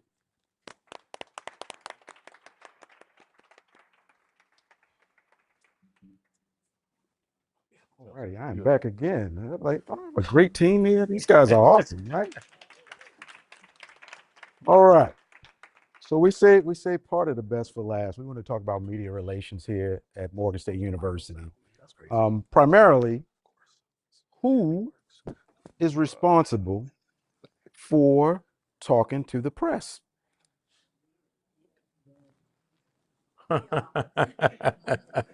So, yes and no. And we're going to walk through that.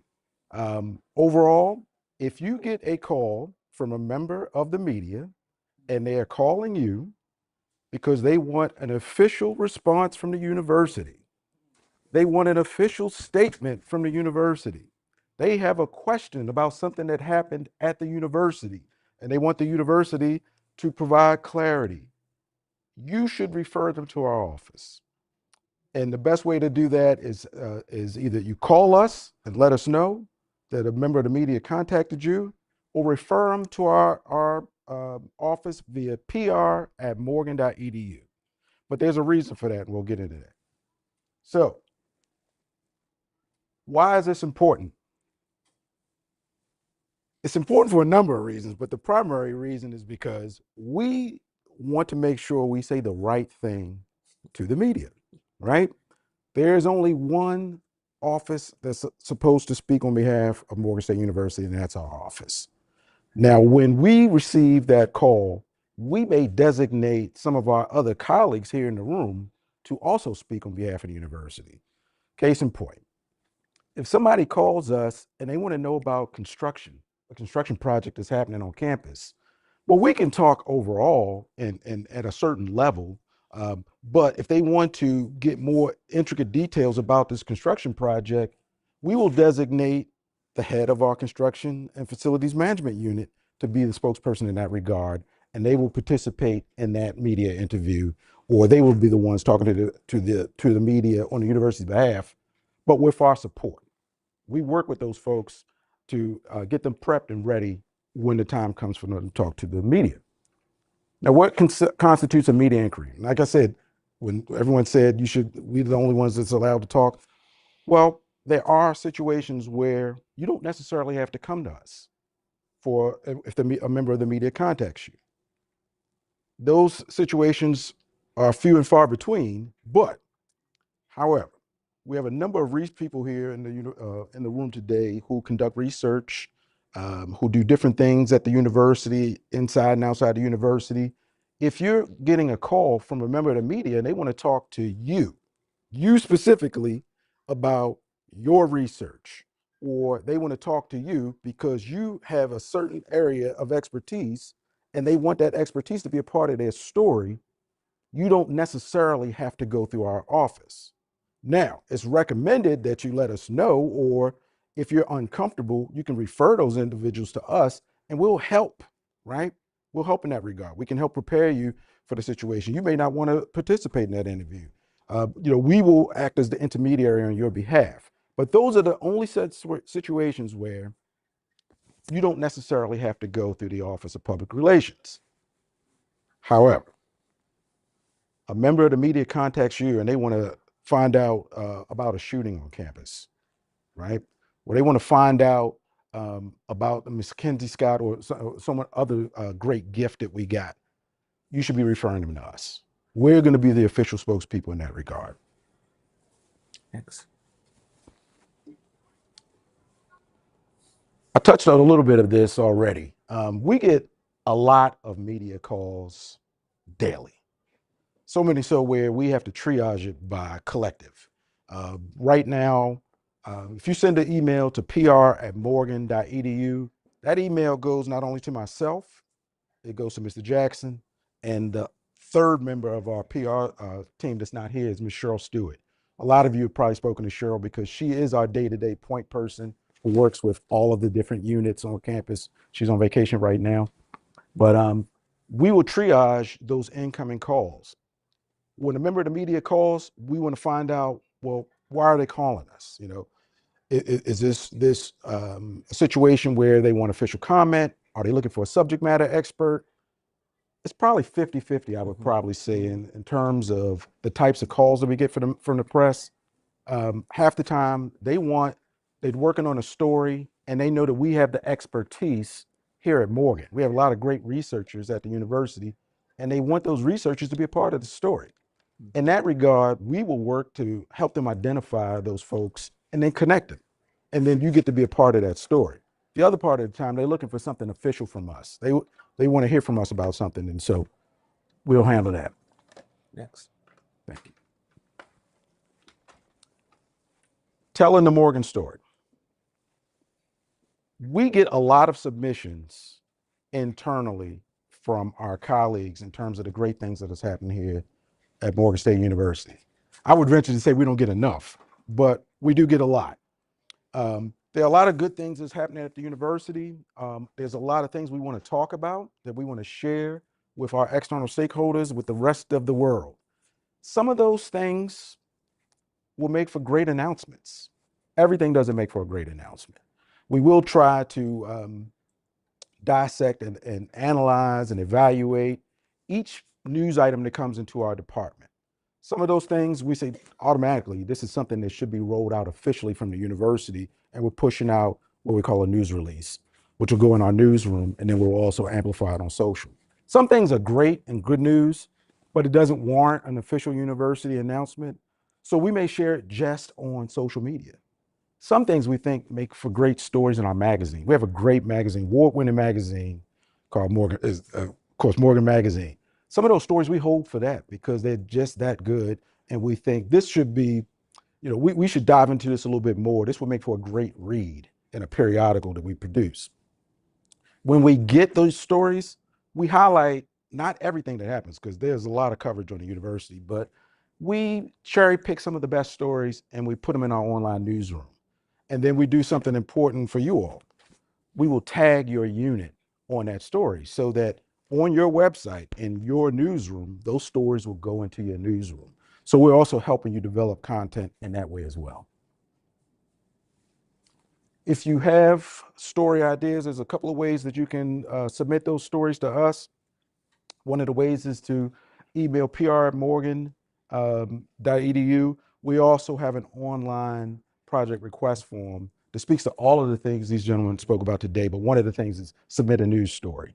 And then I will generate a form and it comes to myself and Dell. Next one. All right.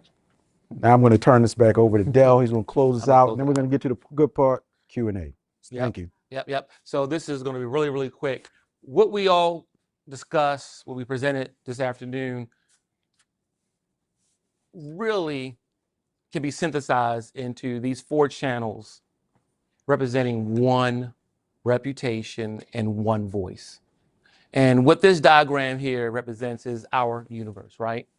Our universe, which is our shared voice that comprise that universe. And what do all these have in common? Branding, website, social media, media relations. They have in common one institution, many communicators, which we all are. You may not have it in your title officially, but we are all ambassadors of the university, and that's one reputation. And as Larry intimated earlier, these are the platforms and channels that you can engage, contact us online through the project request forms at that website, our email address, PR@Morgan, for anything related to PR or media relations, branding and marketing at marketing@morgan.edu, social media, and on and so forth. Follow these 4 easy to remember steps so that you can be a brand ambassador for Morgan. Be consistent. I think consistent and consistency was a theme that we heard a lot today, right? That's very, very elemental and foundational in having a strong brand. Consistency. Be current. What's newsworthy is what's new. I think there's no mysticism behind news having the word new in front of it, right? Or within it, right? Be thoughtful. Be thoughtful. Be collaborative. And when you do all of these things, we are communicating effectively in a university manner that is both. I'm sorry, I really messed that one up. What you communicate externally affects the university internally. And so we want you guys to know that we're your partner. We're accessible. You better believe we wear many hats, and we do a very great job at taking care of all of these, answering phones, being in front of the president's office, for our leader, India D. Cordova, and for many of the units that are here today. We are here to help you, and thank you.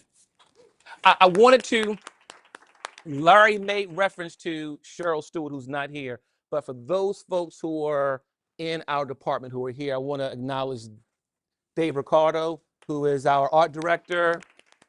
Of course, we all know Paul Green, the university photographer. And I think that was it. Yeah. Yep. All right. That's it. So we're going to open up the floor for questions. Questions that we already got one right there, Dr. Mellinger. Say the Baltimore Sun wants to do a story on my rose garden, because I don't have rose garden. That is totally on you. You do not have to call us about it. Okay. What you gonna tell about how bro? I don't know where I work, but what do I do for a living?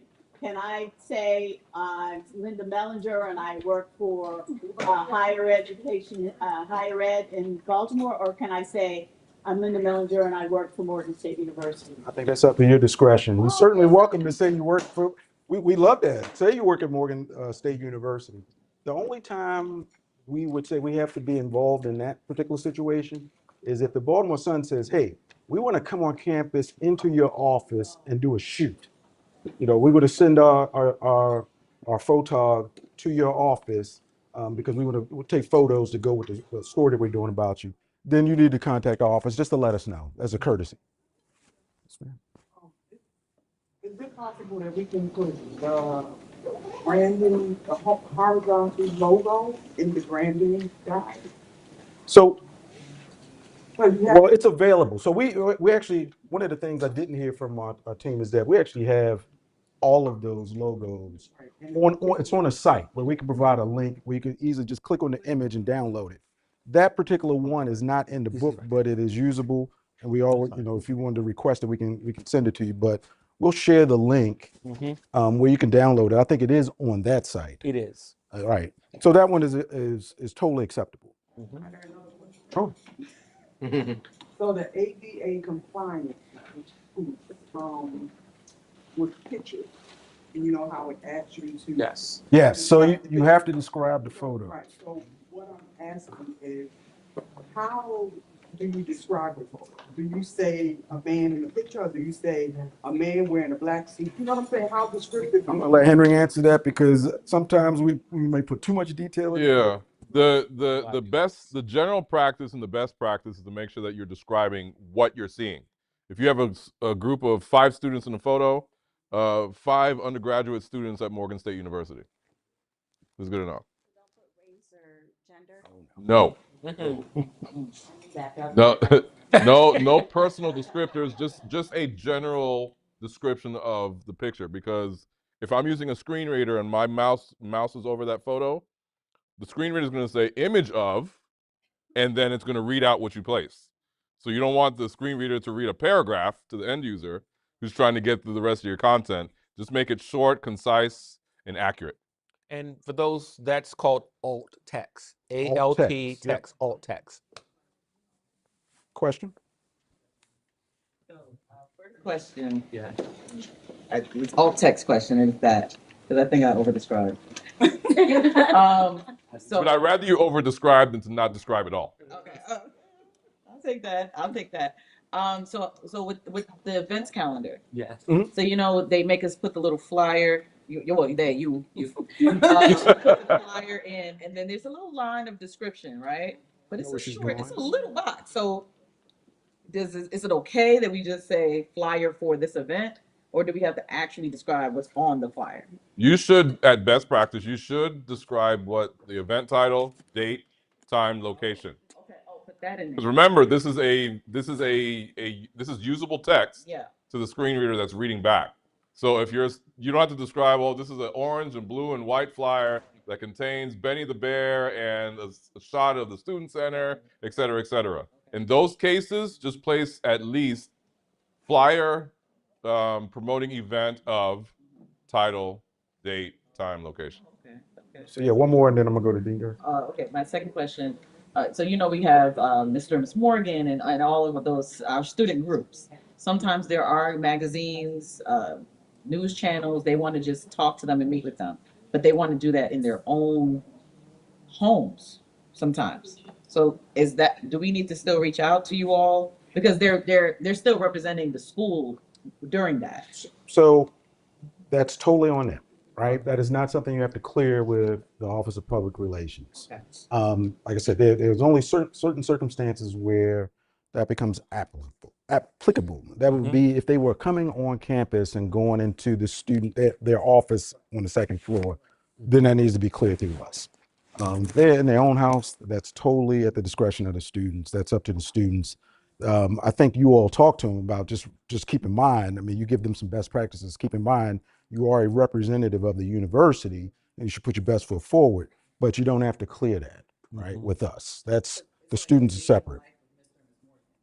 I thought that we would just because it's saying the day in the life of Mr. and Miss Moon. Oh no. Totally fine. And then all we say is if you're doing something like that as a professional courtesy, it's always a good look just to let us know, because we can do things with those stories after they run, or we may be able to provide some counsel on the front end of that if it's necessary. Dean Garrison. Dissertations and theses are technically Morgan products, and this April 27 date is affecting their ADA compliance as well. I just want people to understand. You may not. Yeah, if you're adding the thesis to the website as a PDF, then but they are I'm not talking about the website part of it, but they're Morgan products, and we are actually in the process of making sure they are compliant. There's tools that make compliant. You should know that if somebody asks you. That's good. But they are accessible through a variety of ways, through Morgan's website, through the library, to our repository, and they are Morgan. So anything before dates are not affected by this, but from this point forward, every dissertation thesis must be have the same level of compliance. Because there are pictures and graphs and all that stuff in it. So be assured that we're doing that to make sure it's happening. Well, we appreciate that. And I will also say that and correct me if I'm wrong, Henry, I don't think anything on our website is grandfathered in. You say, well, we did this in 2000. This PDF we had, it was from 2004. No, it has to be updated or taken down. There are some special cases where if something cannot be remediated to be compliant, then we need to provide an alternative way for them to get that. That's on a case-by-case basis, but make that a general practice that everything you place on the university website, PDF documents, PowerPoints, etc., are accessible. Question right here in front. They came from design and construction. We spoke before, right? Should we, myself, reach back out to you guys if any like logo changes or anything like that? I know that we're constantly continuing to enforce brand and branding, but I know that those things change as we change and go into, the future, and we want to stay fresh and relevant. So When you say change, who's changing? Because we haven't changed anything. if you do, Okay. If we do. If we do. Okay. if you have something updated, something new, do I go back to you and say, hey, can I get a new link? Because I'm constantly having to use it in my projects, of course, because I do all the design and stuff. I would say, and Adele can add on if I miss anything, but probably, I want to say 2 or 3 years ago. Yeah, we updated we it added a slew of in new 2023, I believe. we added a bunch of new marks based on, we did an assessment on how folks were using the logo and the types of uses that they needed. And we went back to legal on your behalf, you, the Morgan State community, and we got probably 5, 6, 7 new logos or variations added. Anything that would be added after this point, we would add it to either, with the exception of the one you said, we should have put that in the book. We would add it, we would work with legal to update the graphic identity manual, and we would add it to the online repository. Yep. So do I need to come back to you? Because you said So, about 3 years ago. and yeah, I we got time did. for me Yep, we about did. 3 years ago, so I probably am old. No, well, I think you're square. You're square because we haven't updated the graphic identity manual. I want to say 2023, but we're not in a position right now making any full-sale changes to any of our brand logos or marks. And if we do go forward with that process, it's not going to be turnkey. It's going to be a process, and we would let the university community know when a new revised logo or an additional mark has been added. But I don't see that happening in the I'll give you foreseeable a sneak future. preview. We do have one that's coming, it's already been approved. That's right. That's right. Okay, Yes. So Yes. That's right. Thank you for yes, the we do have a brand new 160 the 160th version logo. So that has been approved by legal. We just haven't rolled it out yet. Yep. We're going to do that in a concerted way. You probably already. Any other questions? Have you? The 160th logo? Oh, okay. Question in the back? Difficult. I'd like to get that aerial photo in the presentation. Where can I find it? That's my question. Honestly, I try to keep that one. No, but you know what? We've used it for multiple news releases. If you go to the newsroom and you see, it's probably right on that page now, you can just right click it. No, it's not. No, that's one we keep in the pocket. Okay. We keep it in the pocket. That's an awesome photo. Hit me up. Yeah. You could also send us an email and request it. Right. We had another question right here. No, never mind. We got it. Any other questions? Well, we appreciate you all. Thank you for hanging around. I know. You guys stayed. That's great. Thank you.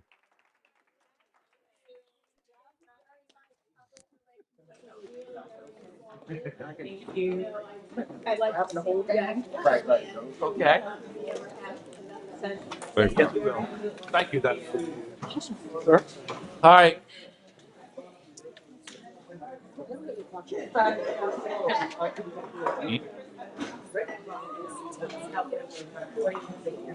acknowledged you earlier. Not acknowledge you again. Hey. Yes, I do. I'm blue. You see my thing here, right? I put it down. I was like, you know what? Yeah.